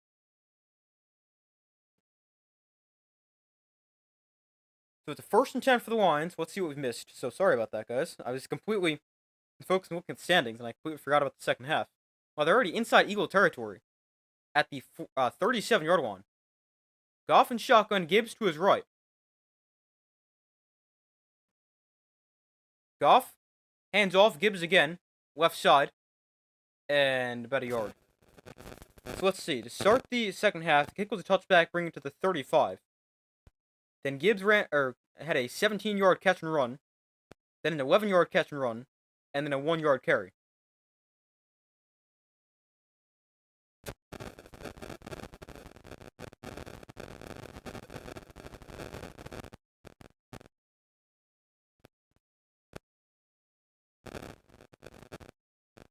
So 2nd and 9 here. Goff in shotgun, Gibbs line up to his left.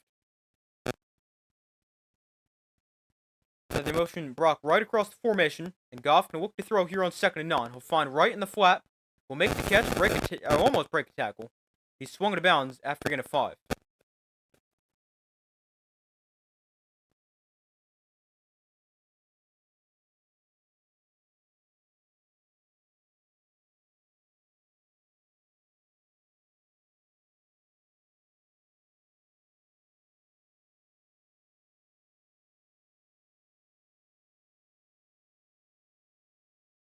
So 3rd and 5.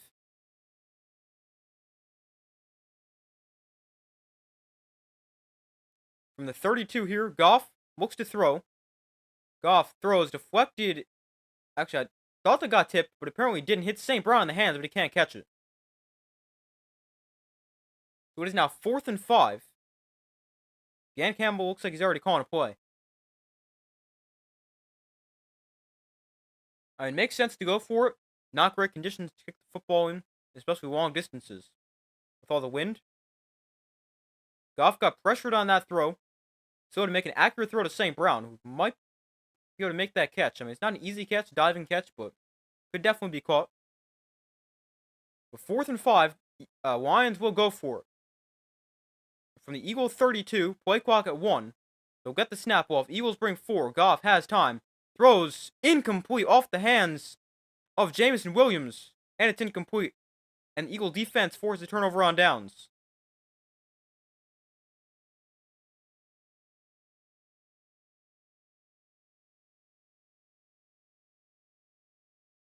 Now that's got to be caught. It's a low throw, but it goes right through his hands and actually bounces off his knee. But I mean, I really like the decision to go for it on 4th down right there. But it just doesn't pay off for the Lions. And they're now 0 for 3 on 4th down, but can't really say I disagree with it.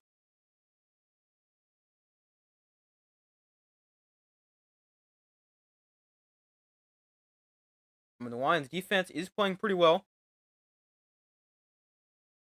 Neither defense come up big once again. Hopefully next season, Dart and Skadby will play the entire season. Yeah, hopefully. Dart should be back in maybe next week, though. He's not a long-term injury. What? Yeah, Skadby, hopefully he can stay healthy, although he looks pretty good. He was streaming a few days ago, was moving around his foot. He was at the game today, obviously, on like a scooter, because obviously you can't walk, but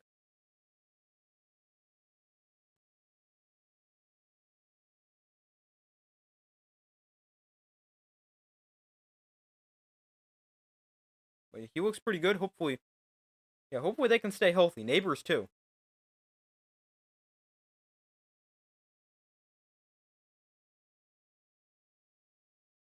I mean, those 3 can be a really good trio.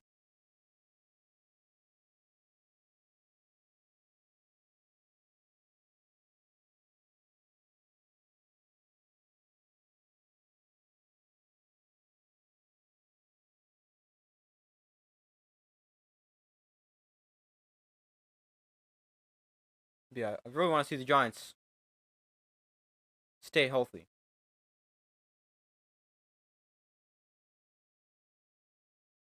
I mean, defensive injuries has hurt them too.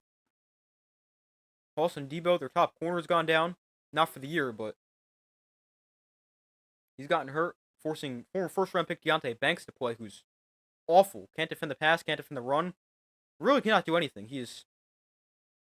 I don't even know why he's on the roster. It has not been great for the Giants. Do you think Tua will be the starter for the Dolphins next season? Or the Dolphins starter next season? That's an interesting one. I've definitely thought about that a little bit. But I really don't know. I think he might be because they don't have an out in his contract after next year. So I think he might be, but not a guarantee. I also think it depends on how he finishes the year. Obviously, he's had a bad first half. There's a handoff to Saquon up the middle for a gain of 3. Brings up 2nd down. Like, I don't think Tua should be the starter for the Dolphins next year. Because obviously the guy's just not very good. But I could see them giving him 1 more year. Especially because they're paying him all that money. 2nd and 6 here. Handoff, Barkley again. Right side. And he'll pick up 5. Just short of a 1st down.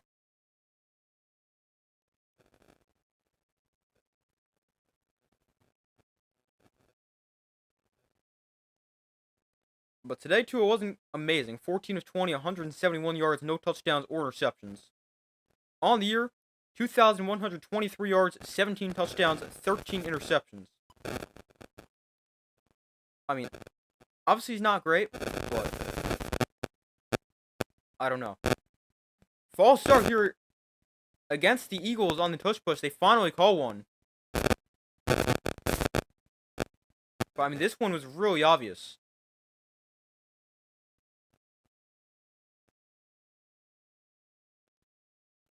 The Eagles think the Lions moved early, though.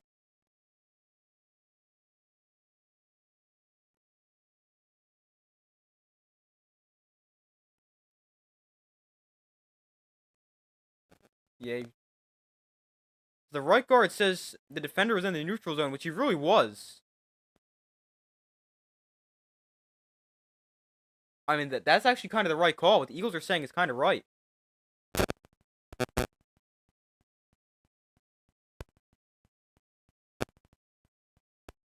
"91 of the Lions had his hand in the neutral zone."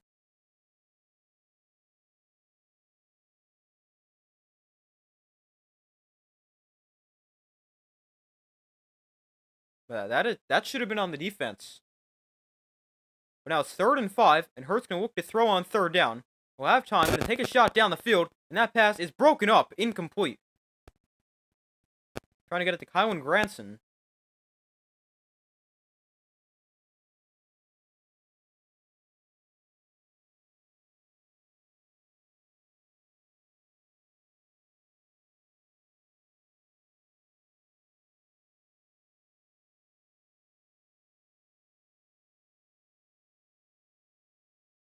But the missed penalty, and now it's gonna be a punt.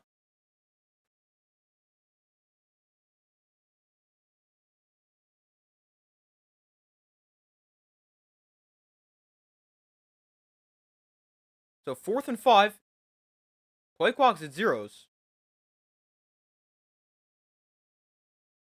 Delay a game here.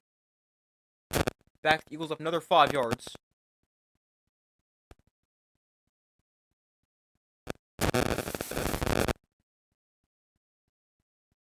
I mean, it's understandable the Eagles are upset about that false start, which was obviously against the defense, but I feel like you can't be too upset about that one. If you're the Eagles, you've gotten a ton to go missed false starts on a tush push like that, so can't be too upset about it. The punt is fielded at the 28-yard line here. And fair caught right there. And that's where the Lions take over with 10:30 to go.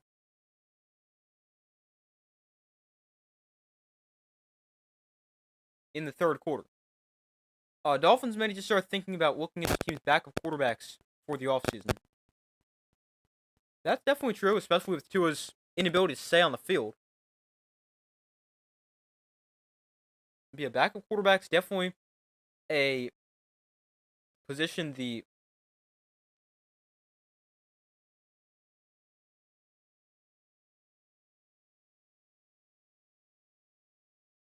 Dolphins need to invest in. Obviously, they got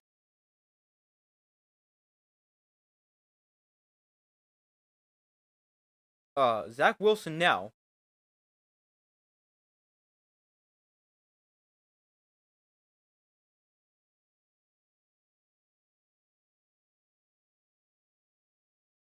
But yeah, they should definitely look around for some other quarterbacks.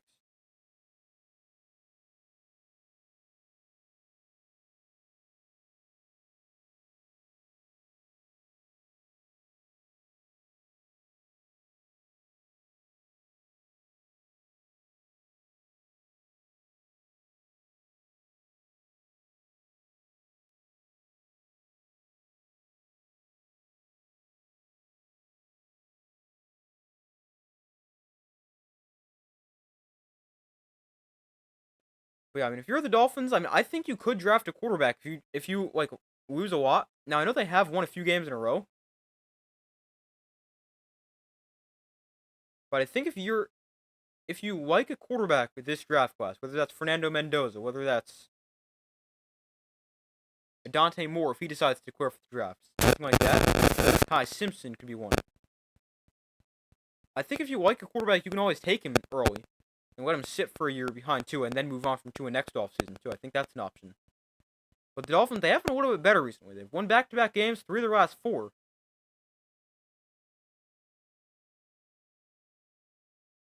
So maybe they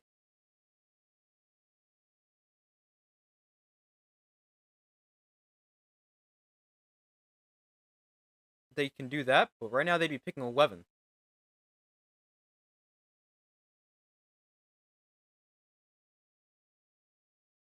Yeah, the Dolphins definitely got an interesting decision to make at quarterback. I still think Jimmy G deserves a starting shot with another team. Yeah, I don't really think so. I mean, he was good in San Francisco, but then when he went to Las Vegas, he was terrible. So I don't really think so. I mean, he could be a solid backup, but I don't really think he's going to be a starting quarterback for a team, especially as he gets older. Probably over 30 now.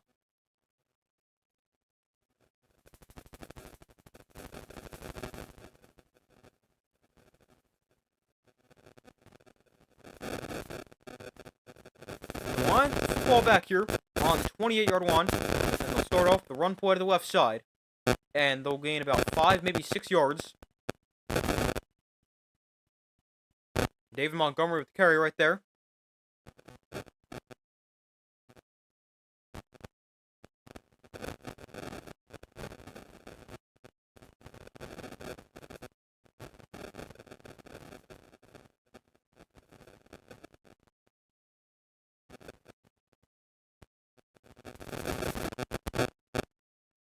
Second and 4. Quick throw to the outside for Gibbs. They get blockers out there. Gibbs has space. Gibbs inside Eagle territory. Cuts back inside. Gibbs cutting back inside some more. Gibbs inside the 30. Down to the 25-yard line. Big catch and run for Jahmyr Gibbs. Really good job after the catch. Making multiple guys miss.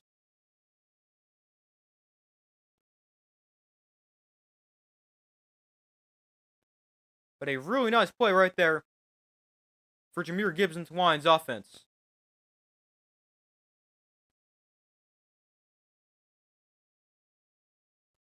Got 83 total yards. That puts the ball on the Eagle 24. And they go back to Gibbs here, this time on the ground. And Gibbs gains 2. But Gibbs, he's had some nice catches here in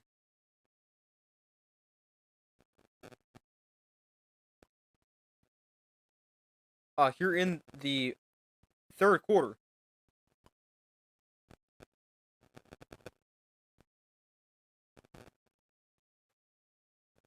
Jahmyr Gibbs in the third quarter, he's got 3 catches for 70 yards. Second and 8 here. They get it to Gibbs again. This time they hand it off straight ahead for a gain of 5. To make it 3rd and 3. Look at Daniel Jones. He was absolute garbage with the Giants and looking very good with the Colts. I think some players aren't for certain teams and maybe for another team. Yeah, that's definitely true. A lot depends on the situation for a quarterback. Like, obviously you've got your elite quarterback who's probably good most places, but for most quarterbacks in the NFL, it does depend on the situation. So I do get what you're saying, but I don't know when it comes to Garoppolo. Maybe he deserves another chance. I just don't really know if he's going to get one. 3rd and 4. Another handoff to Gibbs. Another first down for the Lions. And they got it inside the 10, down to the 9-yard line.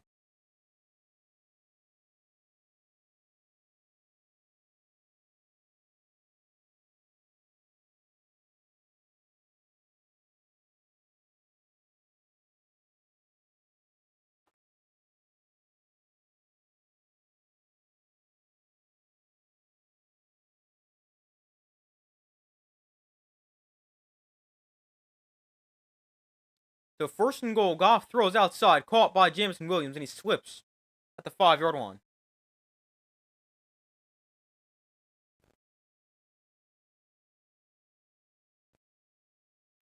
So 2nd and goal here for the Lions.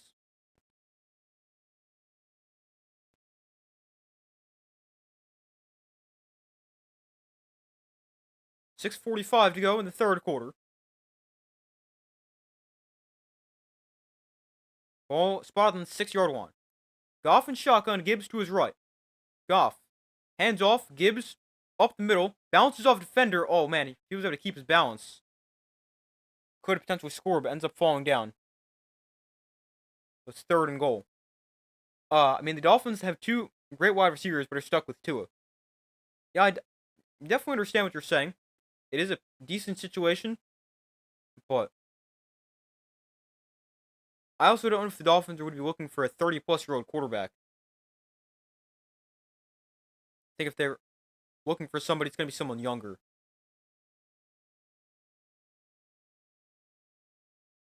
3rd and goal here for the Lions. They give it to Gibbs again. Gibbs up the middle, stuffed, no gain. Interesting call to run it there on 3rd and goal. And that's another one of the signals to probably go for it on 4th down.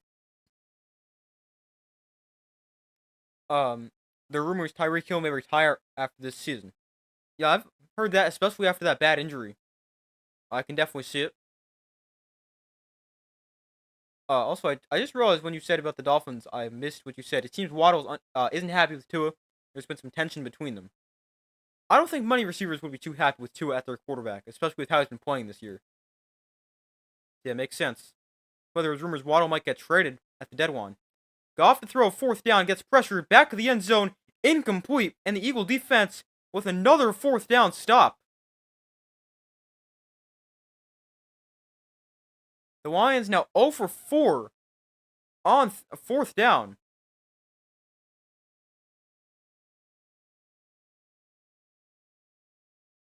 Goff got pressure, so he just had to get a throw off. And he just gives St. Brown a chance. He was covered very tightly by Adoree Jackson.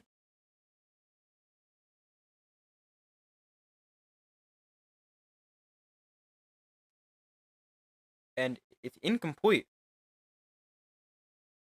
What's going on with the Lions offense? Props to Eagles defense, though. Yeah, Eagle defense looks great. Lions offense, not so much. I think a big part of it is they haven't really run the ball too effectively. They did throw some nice screens to Gibbs on this drive, which was really just an extension of the run game. But the offense not great.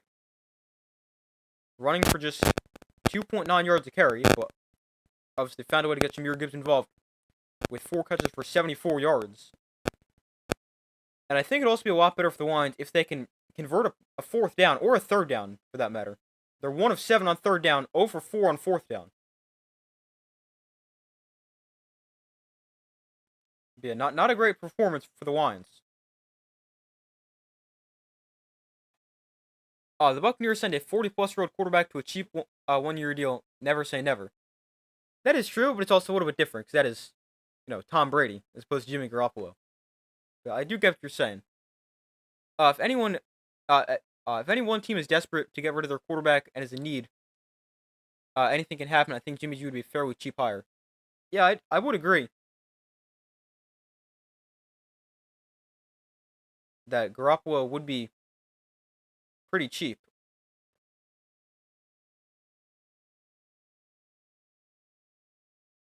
Is he a free agent after this year?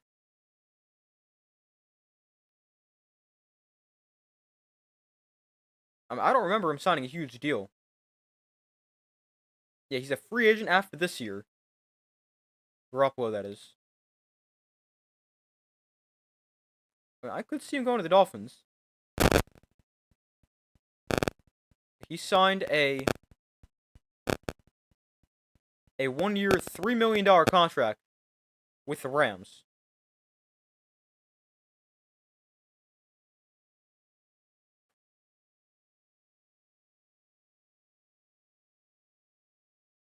Was on a very similar contract with the Rams last year. So maybe he might just re-sign with the Rams. What? I guess he could go somewhere else.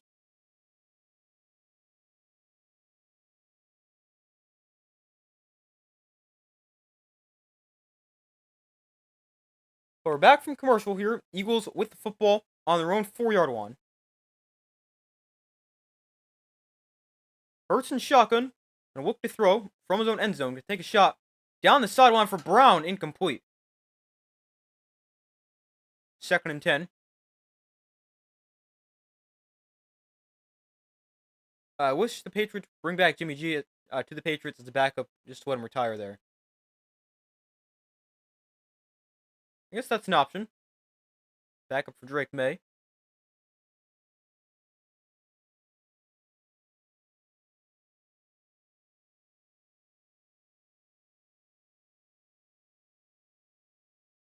Obviously, don't want to ever see the backup quarterback unless the blowout, but having a good backup isn't necessarily a bad thing. 2nd and 10 here. Hurts to throw once again. Pressured in the end zone. Hurts rolls right, throws on the run. That pass caught by Jahan Dotson to the 38. A flag is down, though. And a Lions defender, that's Brian Branch, grabbing his left knee.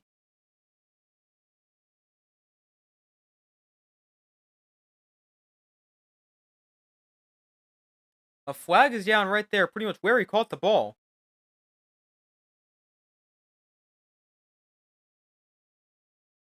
I'm not sure what the penalty could be. It looks like a clean tackle.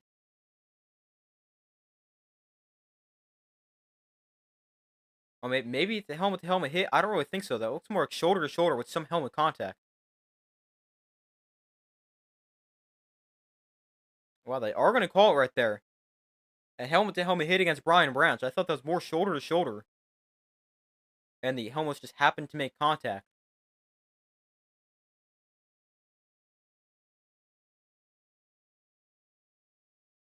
But to give it a big play for the Eagles and also a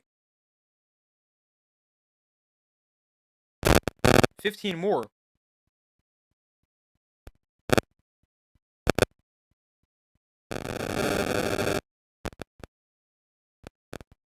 I thought that was a clean hit. But obviously, hopefully, a Branch is okay.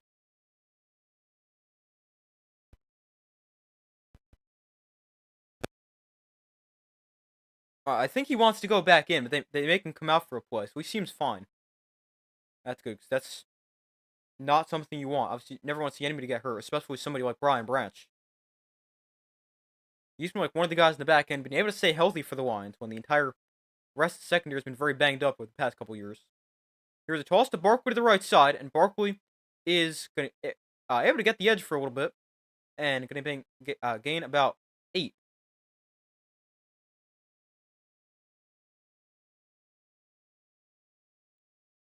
Gronk officially retired as a Patriot. Yeah, I saw that. Yeah, that's something that feels right, seeing Gronk retire a Patriot.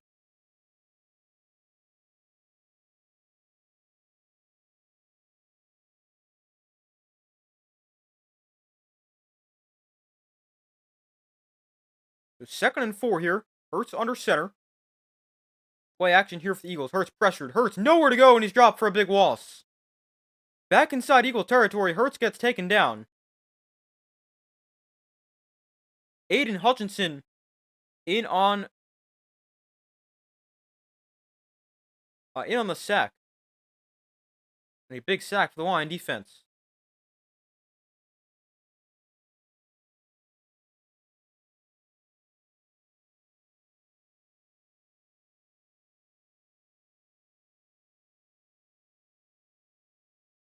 I don't think Brady would do the same, though. Yeah, I don't think he would either.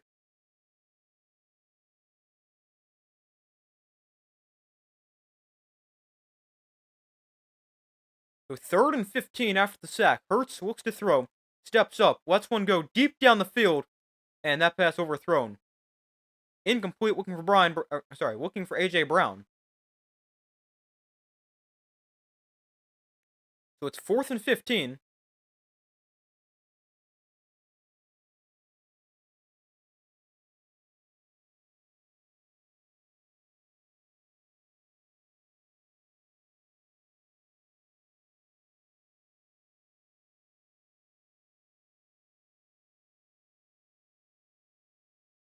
The punt team comes on for the Eagles on 4th and 15. Seen them a lot today. Raymond fields at the 11. Makes a man miss. Raymond gets to the 14, maybe the 15, but not much space on the return.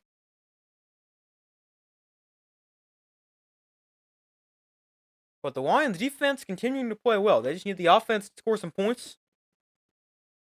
2:57 to go in the 3rd quarter.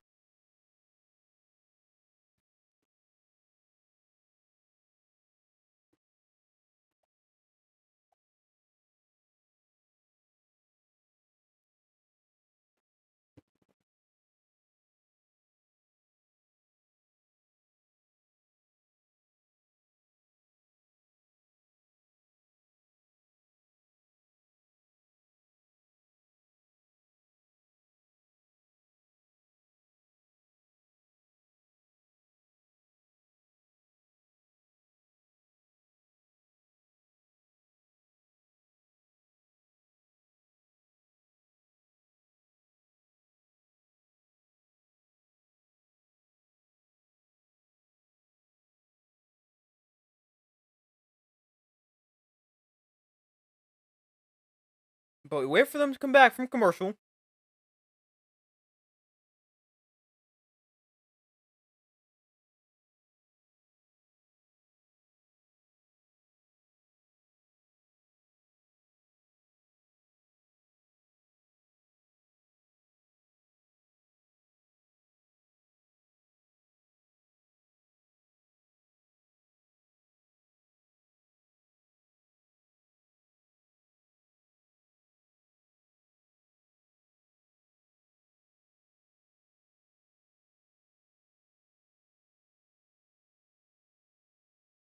But we still wait for them to return from commercial break. Lions getting back to deep inside their own territory. They have not a very good field position today.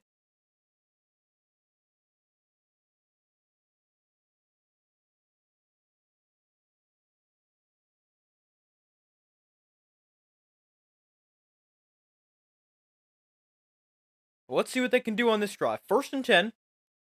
Let's see how Jared Goff looks, because he got folded a weird way on that 4th down. A little shaken up after that. But he's back on the field here. Just something to note. 1st and 10 from the 15.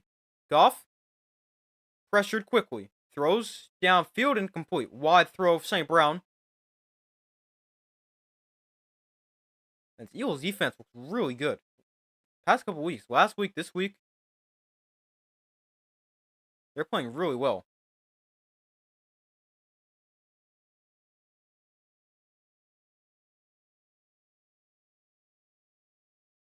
Quinyon Mitchell's been targeted 55 times in coverage this year. He has not allowed a touchdown. It's tied for most targets in the NFL without allowing a score. So 2nd and 10 from the 15. Goff looks to throw. Goff throws over the middle. High throw. Almost intercepted off the deflection.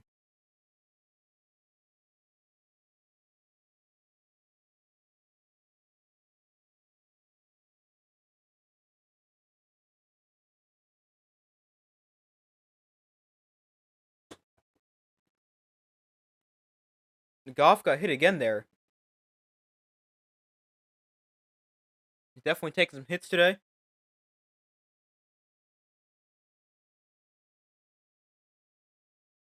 Eagles pass rush looking really good, especially if trading for Jalen Phillips at the trade deadline.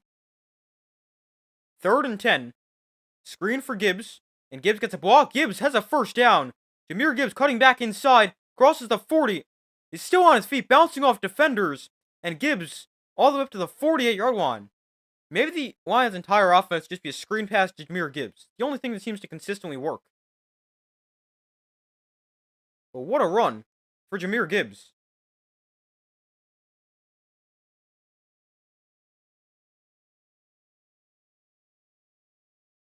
I mean, he even takes a big hit from the safety, and he bounces right off and keeps going.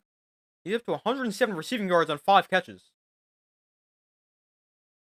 Here's the toss to David Montgomery to the right side. Montgomery with a nice hole, and he'll gain 7. Nice running right there. Good job of the offensive line.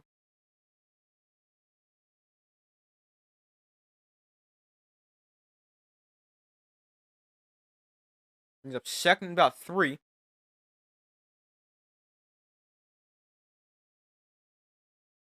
Minute 40 to go in the 3rd quarter.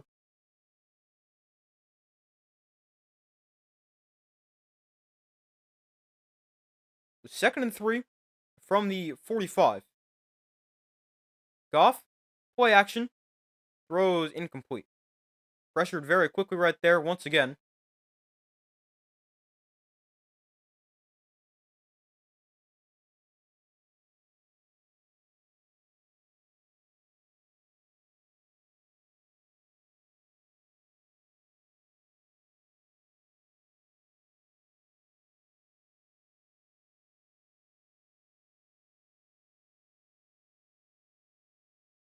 So 3rd and 3. Could be 4-down territory again. They got to convert one at some point, so might as well just keep trying it until it happens. A 3rd and 3. Goff looks to throw. Goff knocked down at the line of scrimmage and incomplete. And another decision for Dan Campbell. I'm going for it. I just said you got to convert one of these at some point.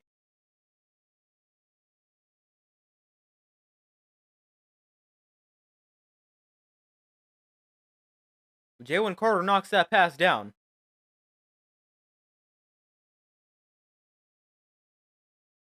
Lions are 0 for 4 on 4th down. This is a 4th and 3. Let's see what the Lions can do here. Play clock at 5. They got to get to the Eagle 42. Goff looks to throw, has time, throws high and incomplete. St. Brown the intended target, and the Lions now 0 for 5 on 4th down.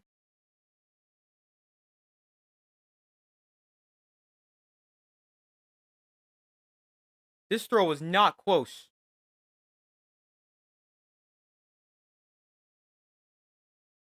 It was high behind the receiver. I don't think they got tipped. Just a bad throw from Jared Goff, who has definitely not had his best game. I mean, at this point, the Lions are going to need their defense to score a touchdown.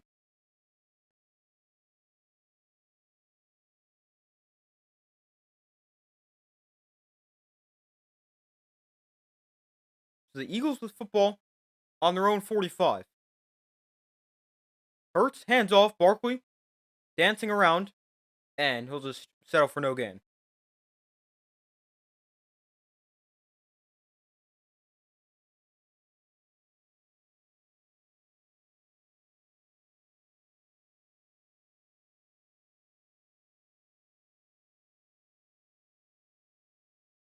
The Eagles' offense today hasn't been great. 176 total yards, 90 rushing, 86 receiving, or 86 passing.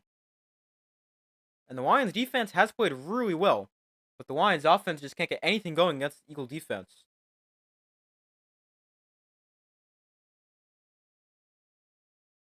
So 2nd and 10 from the 45. There's a screen for Barkley. He's got space after the catch, and he'll over the shoulder and gain 6. We got a flag down.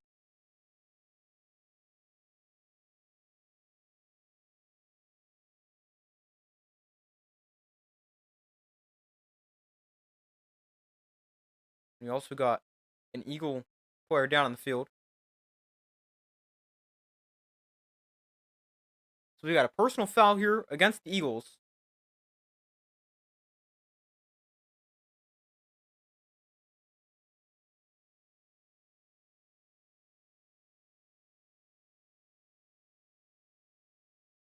So it's an illegal low block. But AJ Brown trips. He's actually not trying to throw a low block right there. But it ends up being a penalty against the Eagles.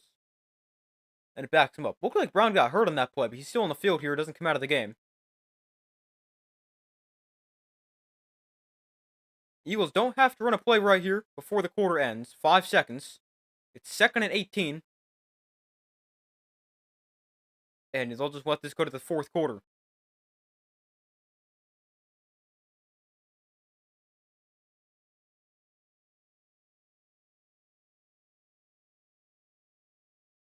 But we enter the 4th quarter, still 13-6. The Eagles lead.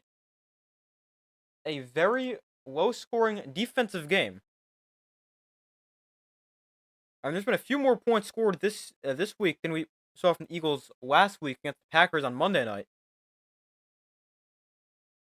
But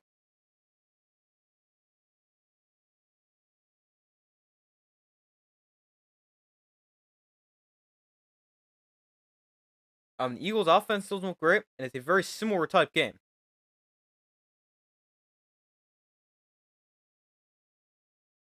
But 13-6 as we enter the 4th quarter. The Lions' offense, they've actually moved the ball fairly effectively. They got 286 total yards. They're averaging over 6 yards a play. Their problem, they can't convert a 3rd or 4th down. They're 2 of 9 on 3rd down, 0 for 5 on 4th down. And they just, once they hit a 3rd down, their drive stalls. But the Lions' defense has played really well. They've done a great job.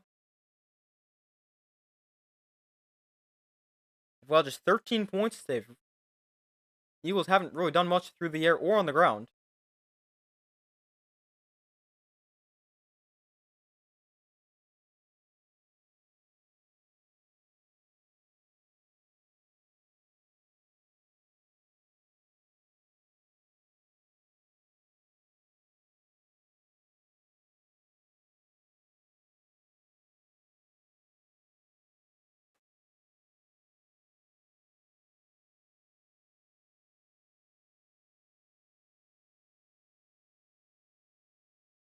But we wait for them to come back from commercial, a 7-point lead entering the fourth quarter. Maybe one of the offenses wakes up in the fourth quarter. Maybe not, though.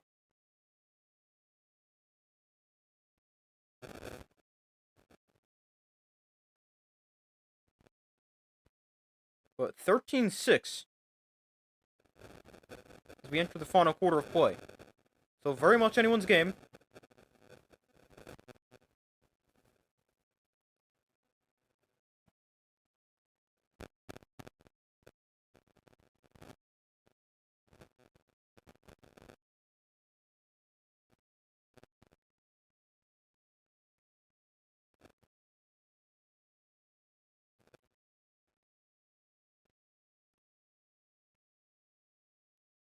So here we start the fourth quarter. Eagles with the ball on their own 37-yard line, 2nd and 18.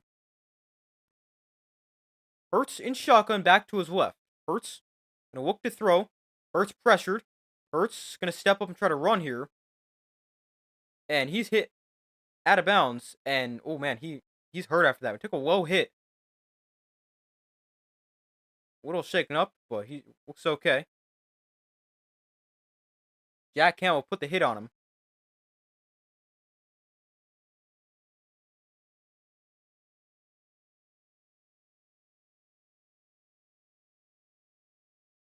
Hopefully Hurts is okay. Kind of a weird landing. Not really that weird of a hit though. Maybe because it was a little bit behind him. I feel like you kind of see that hit kind of common, but maybe because it was a little bit from behind him. But it's a clean hit. Like let's see, Hurts is okay, and he doesn't get Hurts. 3rd and 11. Hurts rolling right. Hurts throwing downfield. That pass is gonna be caught by Brown near the sticks. It's a catch, and he's gonna be a couple yards short of a first down. And now we got a flag that comes down.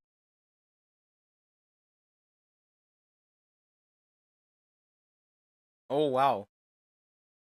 It's going to be defensive holding.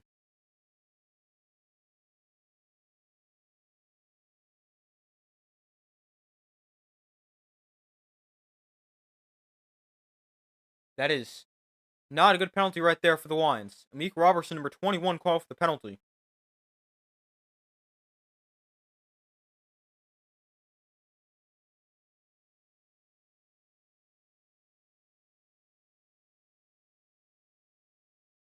So, it doesn't matter if that pass is complete or incomplete. It's an automatic first down.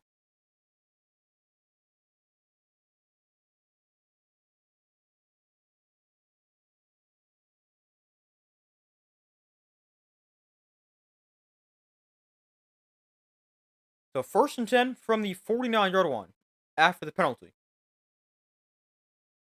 Here's a handoff to Saquon to the right or left side.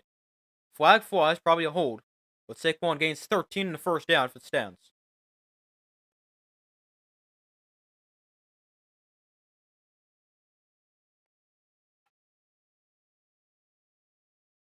We got a hold against the Eagles offense. We'll back him up.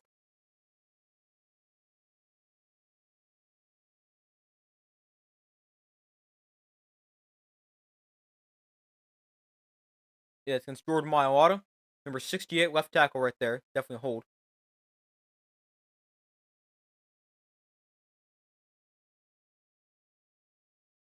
So 1st and 19 after the penalty.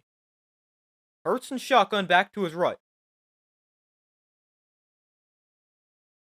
And here's a handoff to Tank Bigsby. And he'll gain 5. The run up the middle.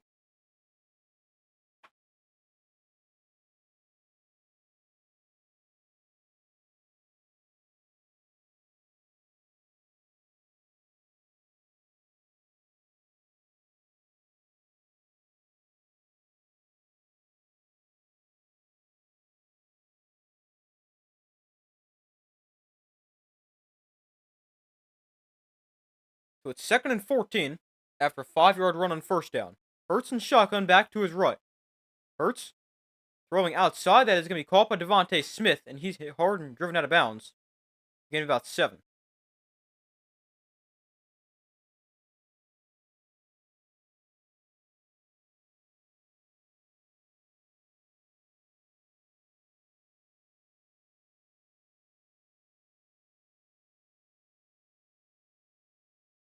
So 3rd down here, big opportunity for the Lions defense to get off the field.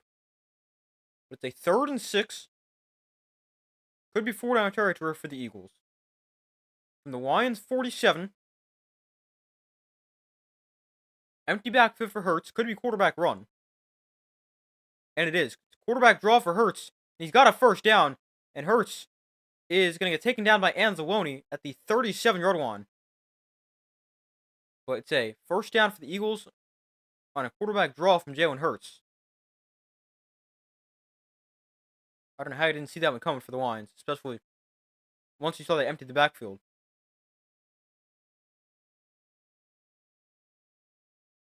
The linebacker Barnes, I think, did see it coming. He just got too aggressive and tried to shoot a gap as opposed to reading and reacting to make a play.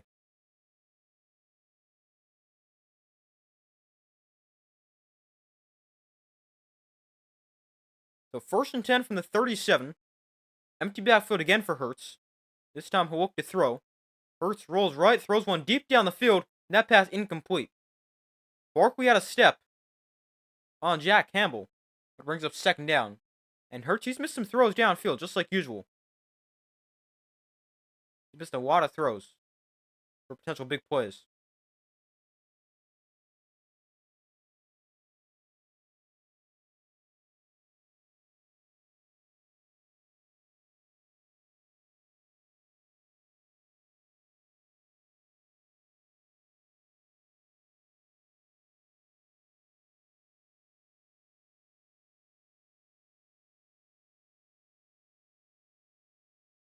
So it's 2nd and 10. Hurts looks to throw. Hurts gets pressured, backpedaling back inside his own territory, rolling right, and he'll just throw it away. So it brings up a 3rd and 10 with 11 minutes to go. Another big opportunity here for the Lion defense to get a stop and get off the field.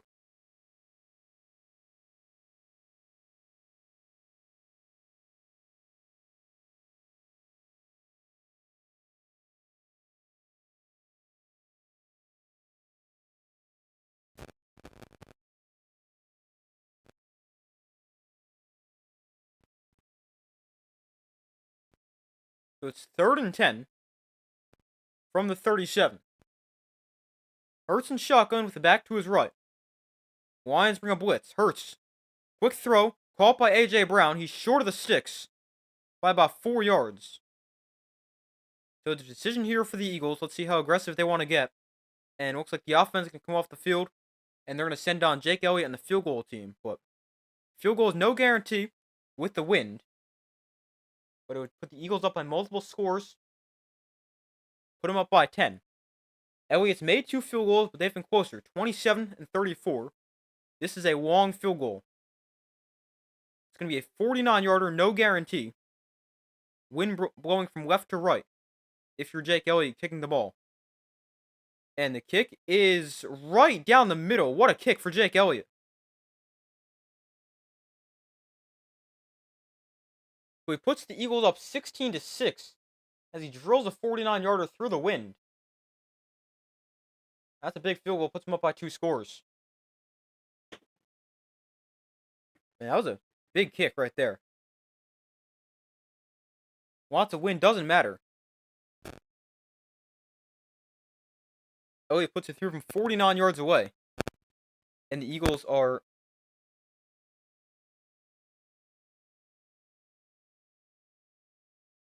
up by 10.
But we wait for them to come back from commercial. Lions now down by 10.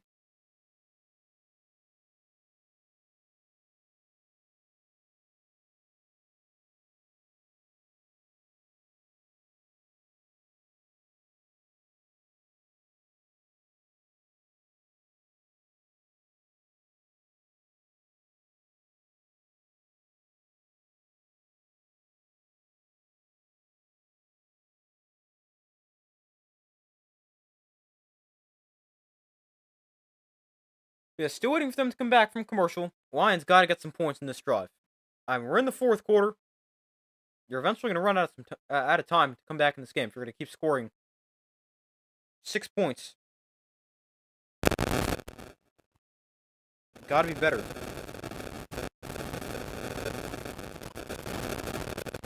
We got 10 minutes to go, so still a lot of time, but for the Lions, just got to really start to move the football. Or not even move the ball. I mean, you do need to move the ball, but you need to move the ball and put them in the end zone.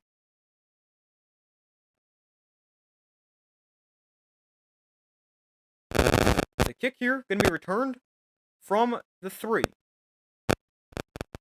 And on the return, it's a solid return from Jacob Sowers.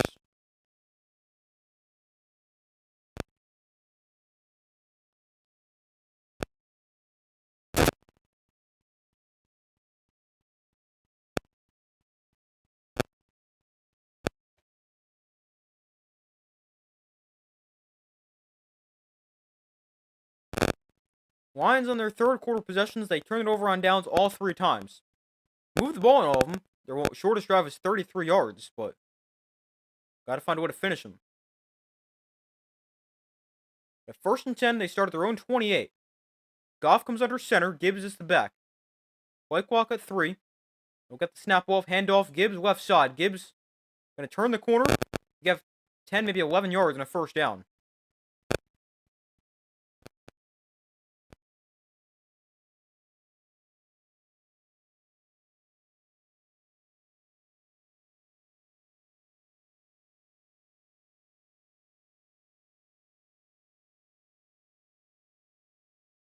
Jahmyr Gibbs, 146 total yards, mostly receiving. Well, a good run right there. Puts him up to the 39, so a gain of 11 on first down. Making another first down. 9.5 minutes to go. Goff steps up. Goff pressured, gets rid of it, throws it at the feet of Brock Wright. He needs more time. Goff has had not much time to throw at all today. Big reason Lions haven't had a ton of success.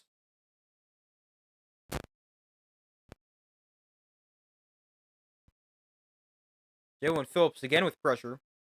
Working against Penei Sewell, which is not an easy task, but he's done that time Sewell kind of passed him off to the right guard who didn't do anything. But still, working against Penei Sewell is not an easy task. Arguably the best lineman in the NFL. So 2nd and 10. Goff looks to throw. Quick throw, low throw. Is that caught? No, it's not. Incomplete. Looking for Amon-Ra St. Brown. Jared Goff, under half his passes have been completed. He's 13 of 28 for 228, a touchdown and an interception. Although the pick was not on him. Bounced off got tipped at the line.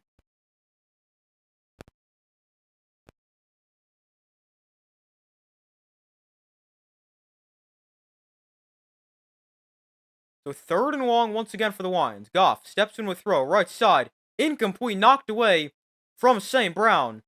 Adoree Jackson makes a play. And another punt for the Lions. At least they're not going to turn it over on downs this time. But they're going to punt it away.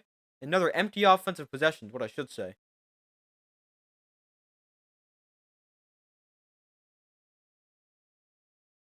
So Jack Fox to punt it away. Haven't seen him yet in the second half. Saw him a few times in the first. But 9:16 to go. And the Lions are going to have to rely on their defense again.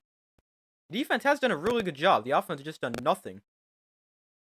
Oh, this one might get muffed. Oh, it gets knocked out of bounds. A huge missed opportunity right there for the Lions, the Eagles might have muffed that punt because the Lions were really smart. They pushed another Eagle into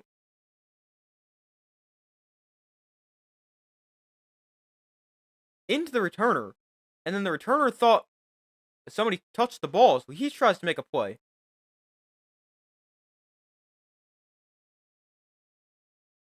But it ends up getting knocked out of bounds.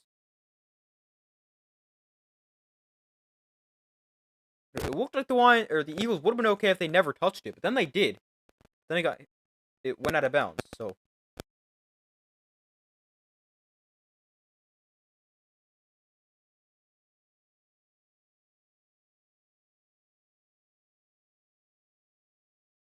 but the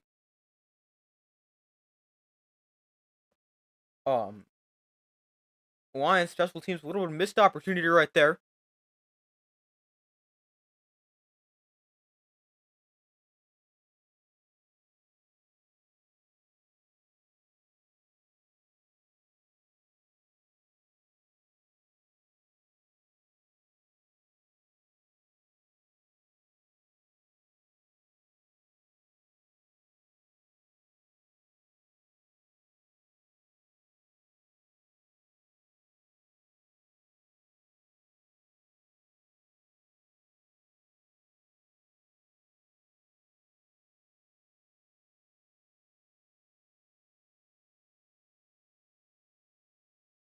We still wait for them to come back from commercial.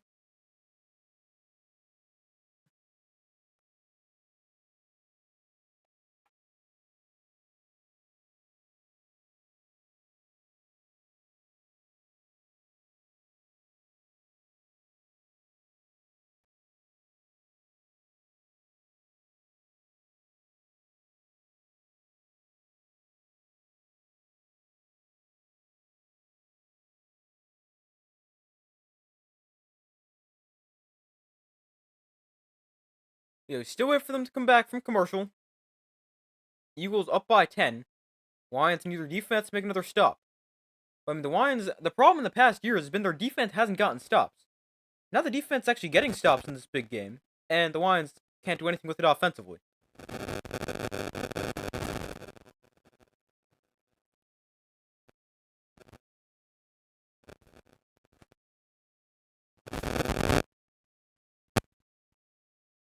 So they're back from commercial. Eagles with the ball on their own 15-yard line. Let's see what the Lions defense can do if they can get another stop. Hurts off play action, throws to Goddard in the flat, makes the catch, gains 15, maybe 16. He's out of bounds, first down. 9 minutes to go.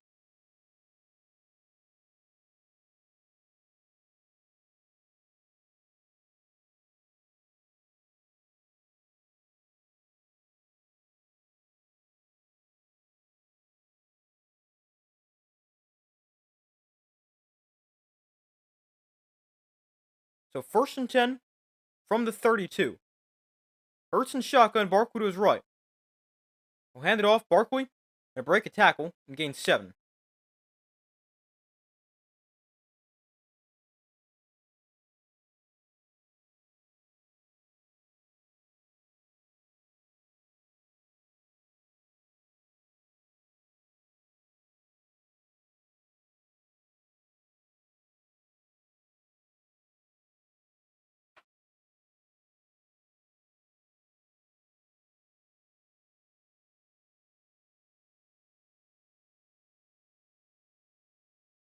So 2nd and 2. Hurts under center from the 40.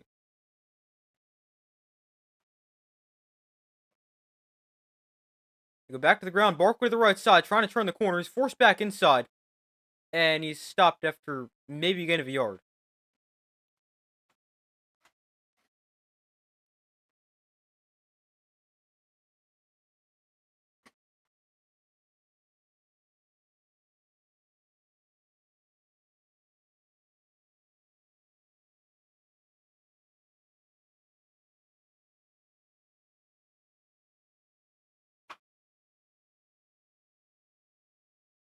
So 3rd and short. Eagles going to go tush push here, but this is a long yard.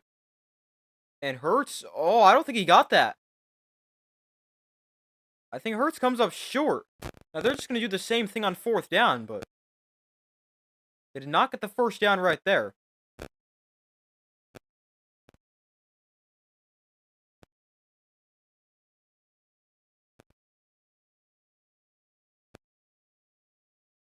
They expect him just to do the exact same thing here on 4th down. He's short here on 3rd. Let's see what the Eagles do. So now they need about half a yard. Again, it's going to be a tush push.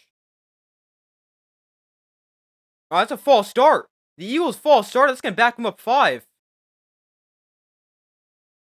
Wow, that's a huge penalty. This is an actual false start against the Eagles. It's not even against the lineman.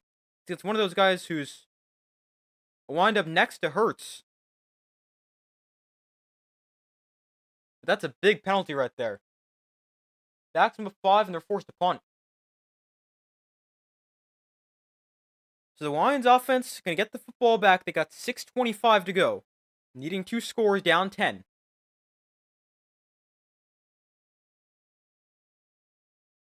Let's see what they can do. Man punts it away.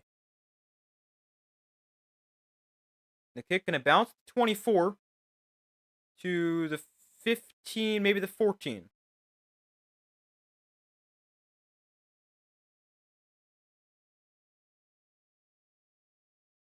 So that is where the Lions offense takes over once again. They are still only got 6 points on the board.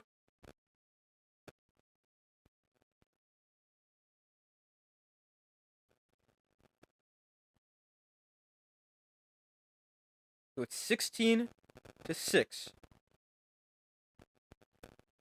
The Lions will have 6:14 to work with. They need the ball back again, so it's got to go somewhat quick. Without, I mean, it's not like you got to go rush right now and say it's a 2-minute drill, but got to move with some urgency, especially when you're needing the football back.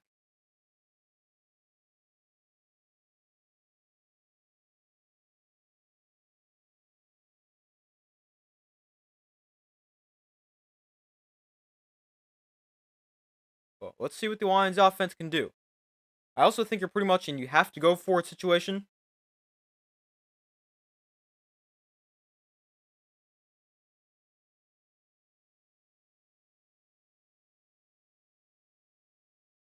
But we'll have to see.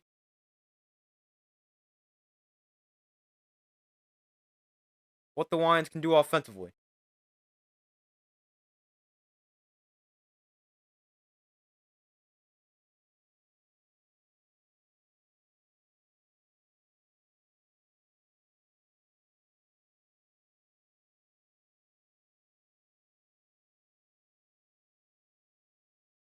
But we still wait for them to come back from commercial. With over 6 minutes to go. In what has been a very boring game so far. Definitely expected this game to be a lot better.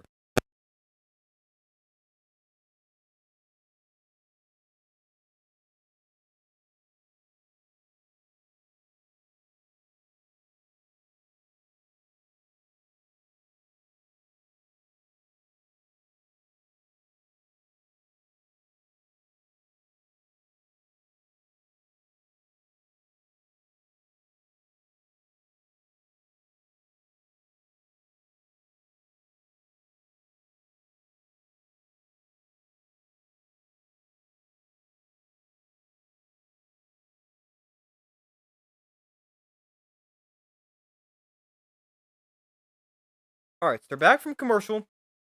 Let's see what the Lions can do. From their own 15-yard line, Goff under center. Gibbs is the back. Bring Raymond in motion. And Goff fakes it to Gibbs. Now throws it to him on the screen to throw it behind him. It is a forward pass, though, and it's incomplete.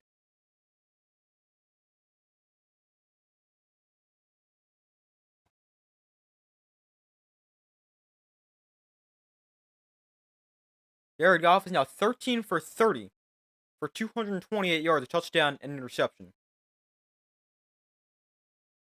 Goff playing with 2 gloves on right now. Has he had 2 gloves on the entire game? Or did he just put his second glove on? Not sure. But I just realized that.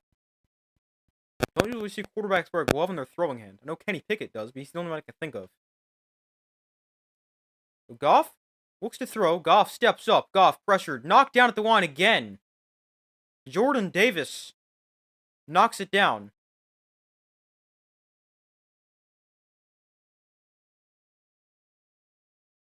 Now 3rd and 10.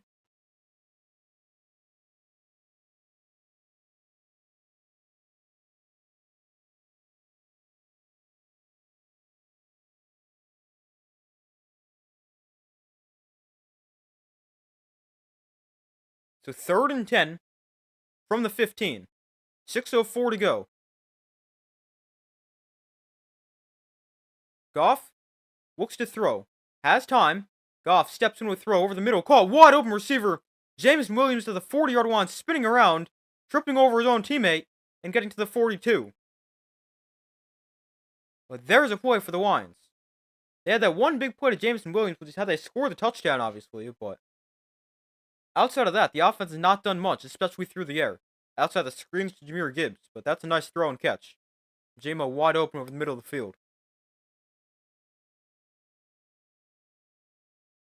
Got 4 catches for 88 yards and a score.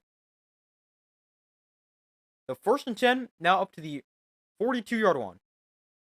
Goff off play action, pressure, throws. Oh man, just missed Gibbs underneath. Had some space after the catch, but again, pressured, so forced to rush the throw. Make it slightly inaccurate.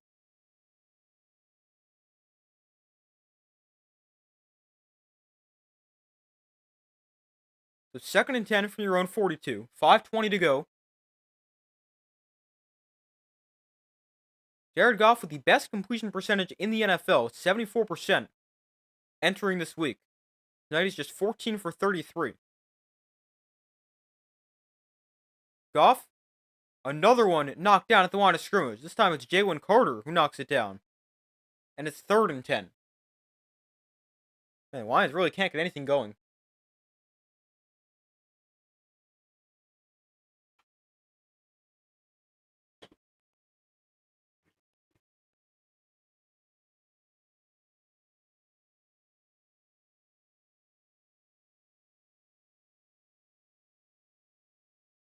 So it's 3rd and 10, 5:17 to go.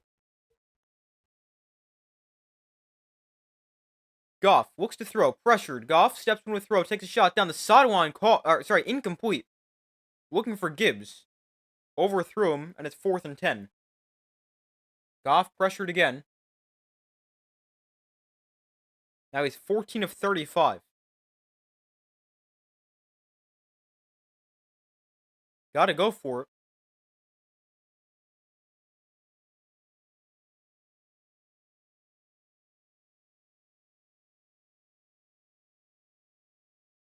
No, they're gonna punt? Wow, I don't love that. There's no guarantee you're getting the ball back twice.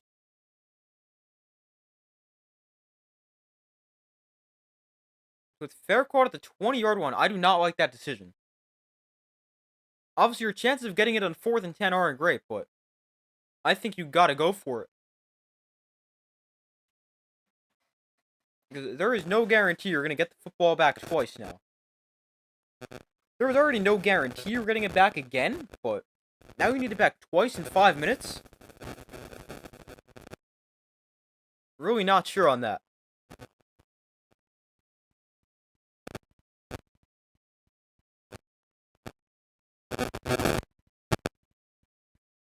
I think you might have had to go for it right there. Weird to see Dan Campbell not be aggressive. But the Eagles start with a handoff to Saquon, left side for 2 yards.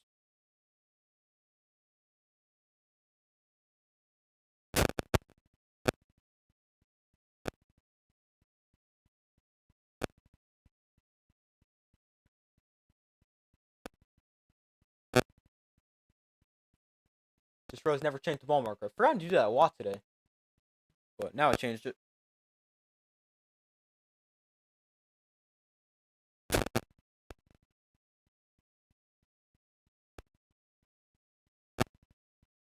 So 2nd and 8 from their own 22. Hurts and shotgun back to his right. Another handoff to Barkley. And Barkley going to fight through the line of scrimmage, and he'll gain 7. That is not what you wanted right there, because now the Eagles are going to want it for the tush push here on 3rd and 1, most likely.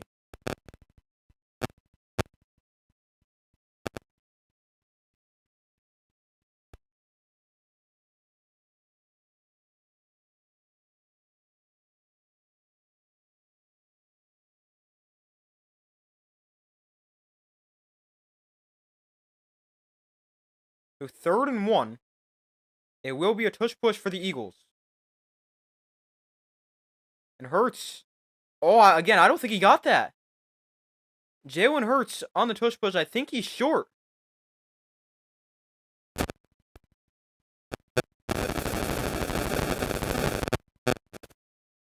That would be 2 times they've stopped him short, and it is 4th down.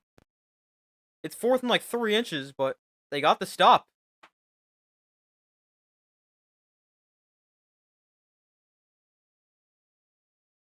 Now, you'd imagine they're just going to try it again, but if you don't get it, you do run the risk because you're deep inside your own territory. But how often do you see the Eagles go over 2 on tush pushes right here? And the Eagles also, without their center right now, Cam Jurgens going to the locker room.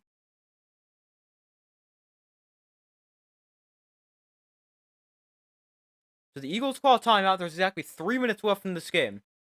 It's 4th and inches.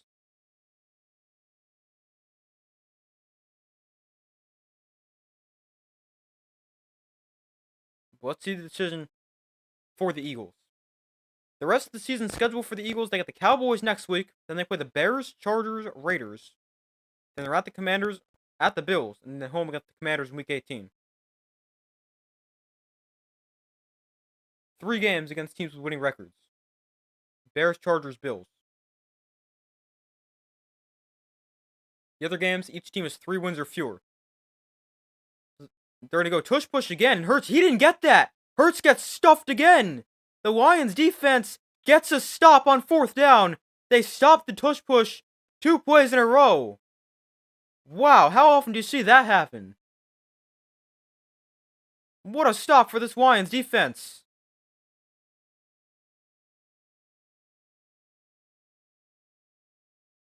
Wow.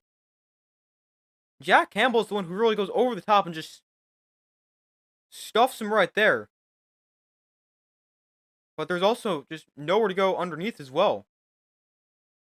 What a stop by this Lions defense. They've been really good today. But of course for the Lions, the one game the defense is amazing. The offense doesn't do anything.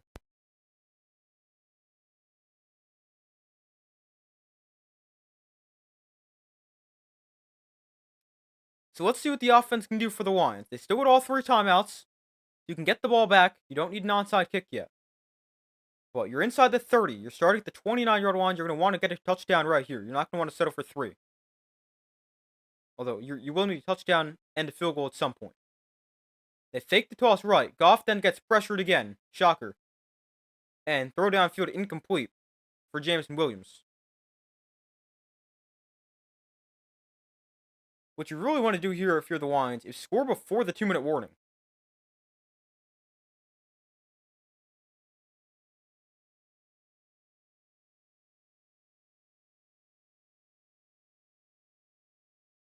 Because then you get another stoppage.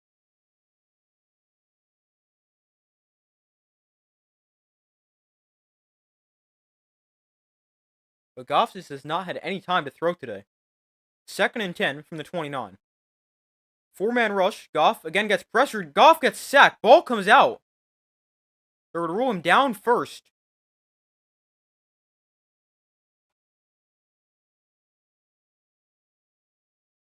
The clock is running 2:35 to go.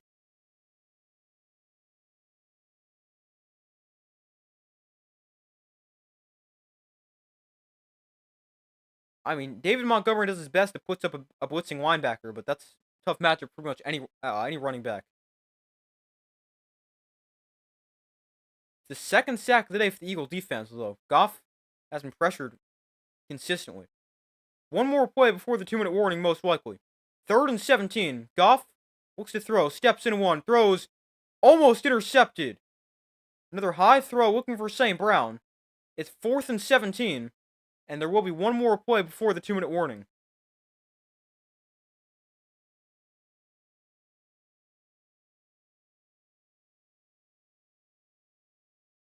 We saw the NFL record for most completions in a game, but I wonder what that was actually today.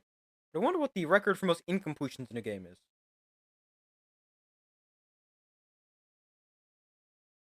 The Lions going to go for it here on 4th down. I think you got to kick the field goal right here. I mean, yeah, it's a long field goal, but I think that's your best chance. As opposed to getting 4th and 17. I think your best opportunity right here is a field goal.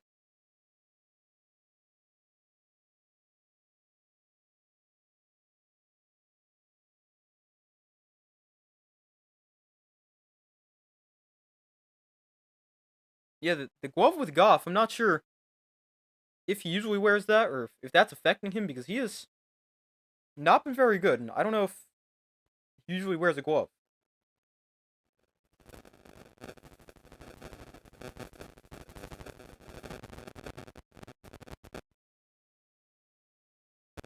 But now the Lions send on the field goal team.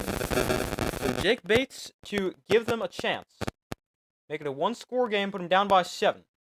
Remember, not an easy field goal with the wind. It's a 54-yarder, but it is centered in the field. So let's see if the Lions can still have a chance. Bates, kick up. The kick is good. So the Lions going to give themselves a chance. 16-9 is the score. And they still get all 3 timeouts. Don't have to go onside kick.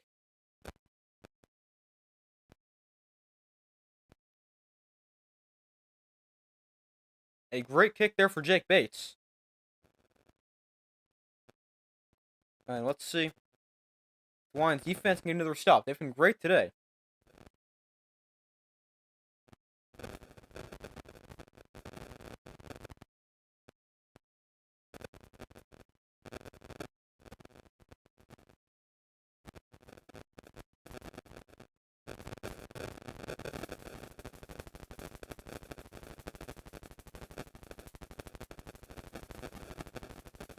So Goff usually doesn't wear gloves.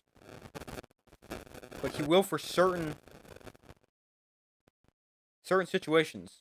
If it's cold, rainy, or both. Which obviously it's quite cold today.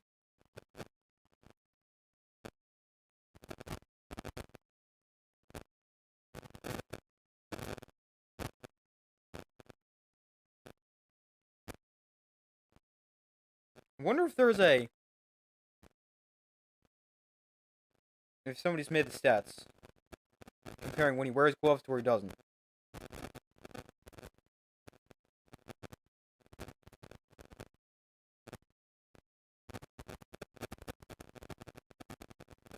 Specifically on his throwing hand, obviously, because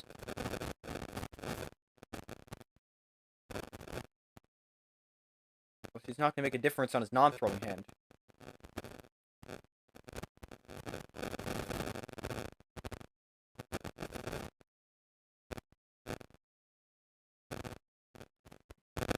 Can't find anything looking quickly.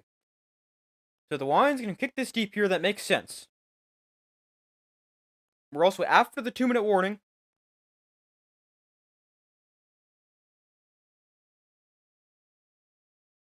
So the kick is the touchback here. No time comes off the clock. The kick's the touchback. I just said that twice.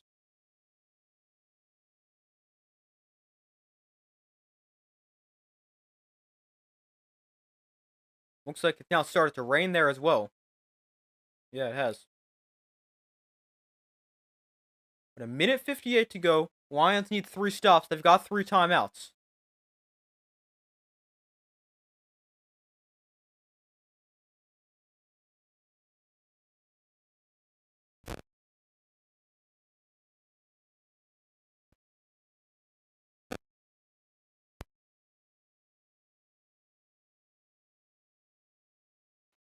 So 1st and 10 from the 35. They hand it off. Barkley, right side. Barkley taken down after getting a 4. There's the timeout by the Lions. I don't know why I said the Rams. 1:53 to go. Play took 5 seconds. Lions defense needs to get stops. The problem is you also have to treat every down like a yard or two shorter than what it really is. So instead of it being second and whatever here, what is it? Second and 7? Second and 5. So instead of it being second and 5, you're really going to treat this like second and 3. Or at the very worst, second and 4. Because I know that you just stopped the Eagles on the tush push twice, but I don't really want to take my chances and have this game come down to, can you stop a tush push? I just don't really love your chances doing that, even though you have done it 2 times. Really 3 times. No. Yeah, 3 times in this game. Barkley this time is bottled up after getting just a yard. Minute 49 still on the clock. 9 seconds. Second timeout called by the Lions. 16-9, Lions trail the Eagles.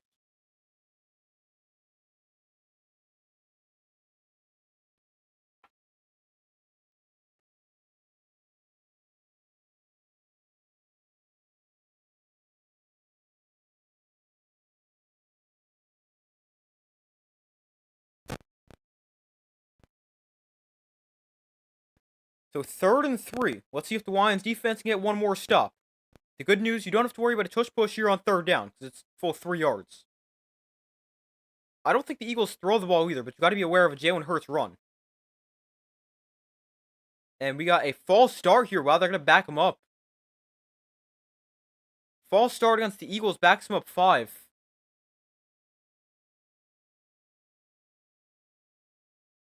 Against Fred Johnson, the guy replacing Lane Johnson at right tackle. Although, I think Mailata moved early as well.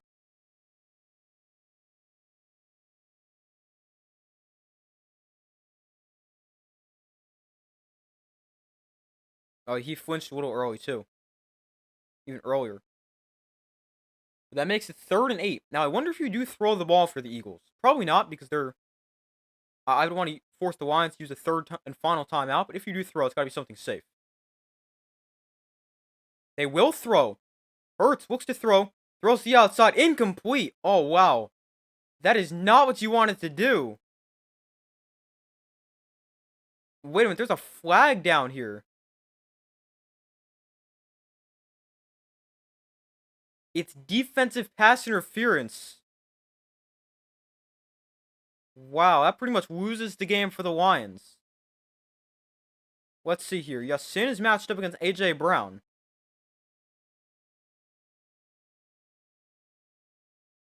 Oh, you gotta be kidding. That's the penalty? There is no way that's a penalty. A penalty to end the game like that. That is so bad. Wow, that's terrible.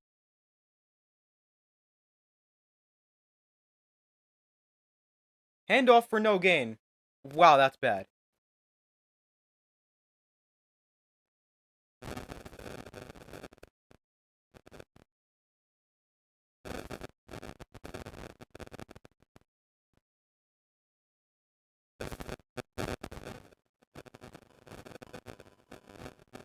That is such a bad call.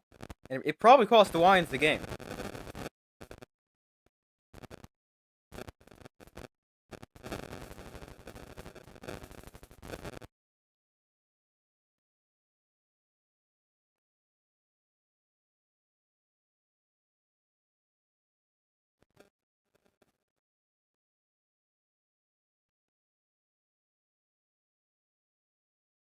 The Lions have used their 3rd and final timeout.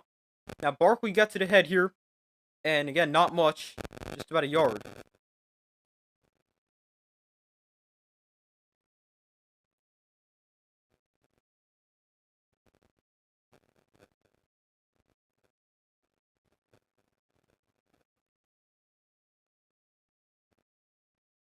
The clock now running down to a minute 15 to go. It's 3rd down here.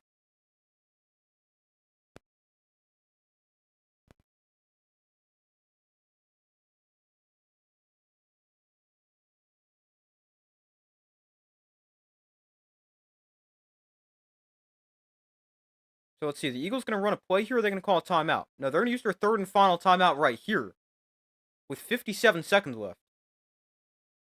So that does make it interesting, because then they're going to have to punt it with a running clock, which is going to be interesting. You should be able to do it, but a running play clock, that is, unless you want to take the delay intentionally.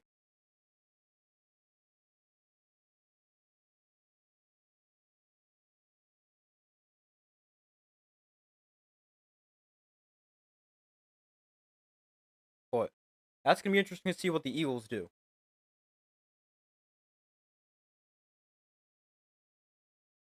Jordan Davis has knocked down 3 passes at the line of scrimmage, which ties the most batted passes in a game in the NFL this season with Derek Brown of the Panthers. So 3rd and 8. Again, we saw the Eagles just throw it on 3rd and 8, but I think you have to run it right here. I mean, why not? Keep the clock running. I'd be really surprised if this is a pass play. It's a run play. Barkley gets it, and he's got a first down.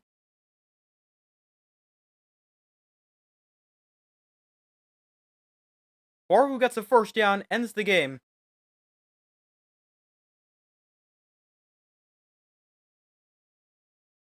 And Eagles going to beat the Lions 16-9 in an extremely boring game.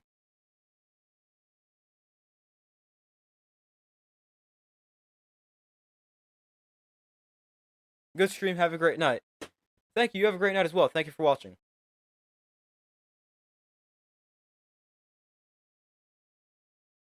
No way that was PI at the end. The Eagles deserved to win. Yeah, I agree. The Eagles, they were the better team. The Lions' offense couldn't do anything. But the Eagles, they were the better team, but the Lions, they should have at least had a chance.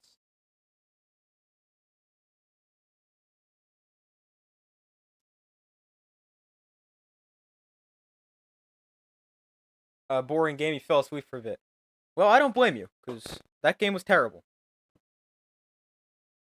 As I feel like every game with the Eagles is this year. They're like the most boring good team.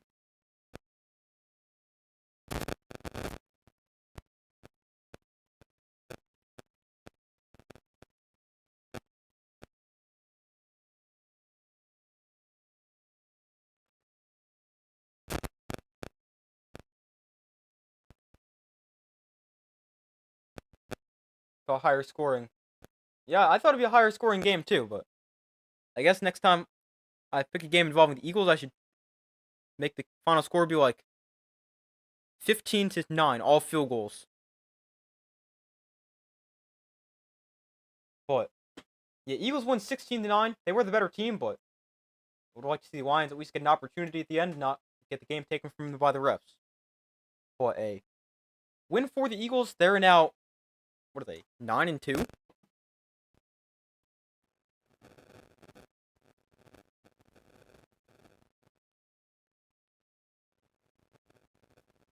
The Eagles are now 8-2, and the Lions fall to 6-4.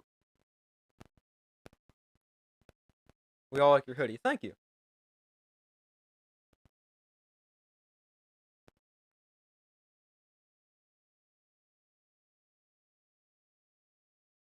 I was just gonna say something. I don't remember.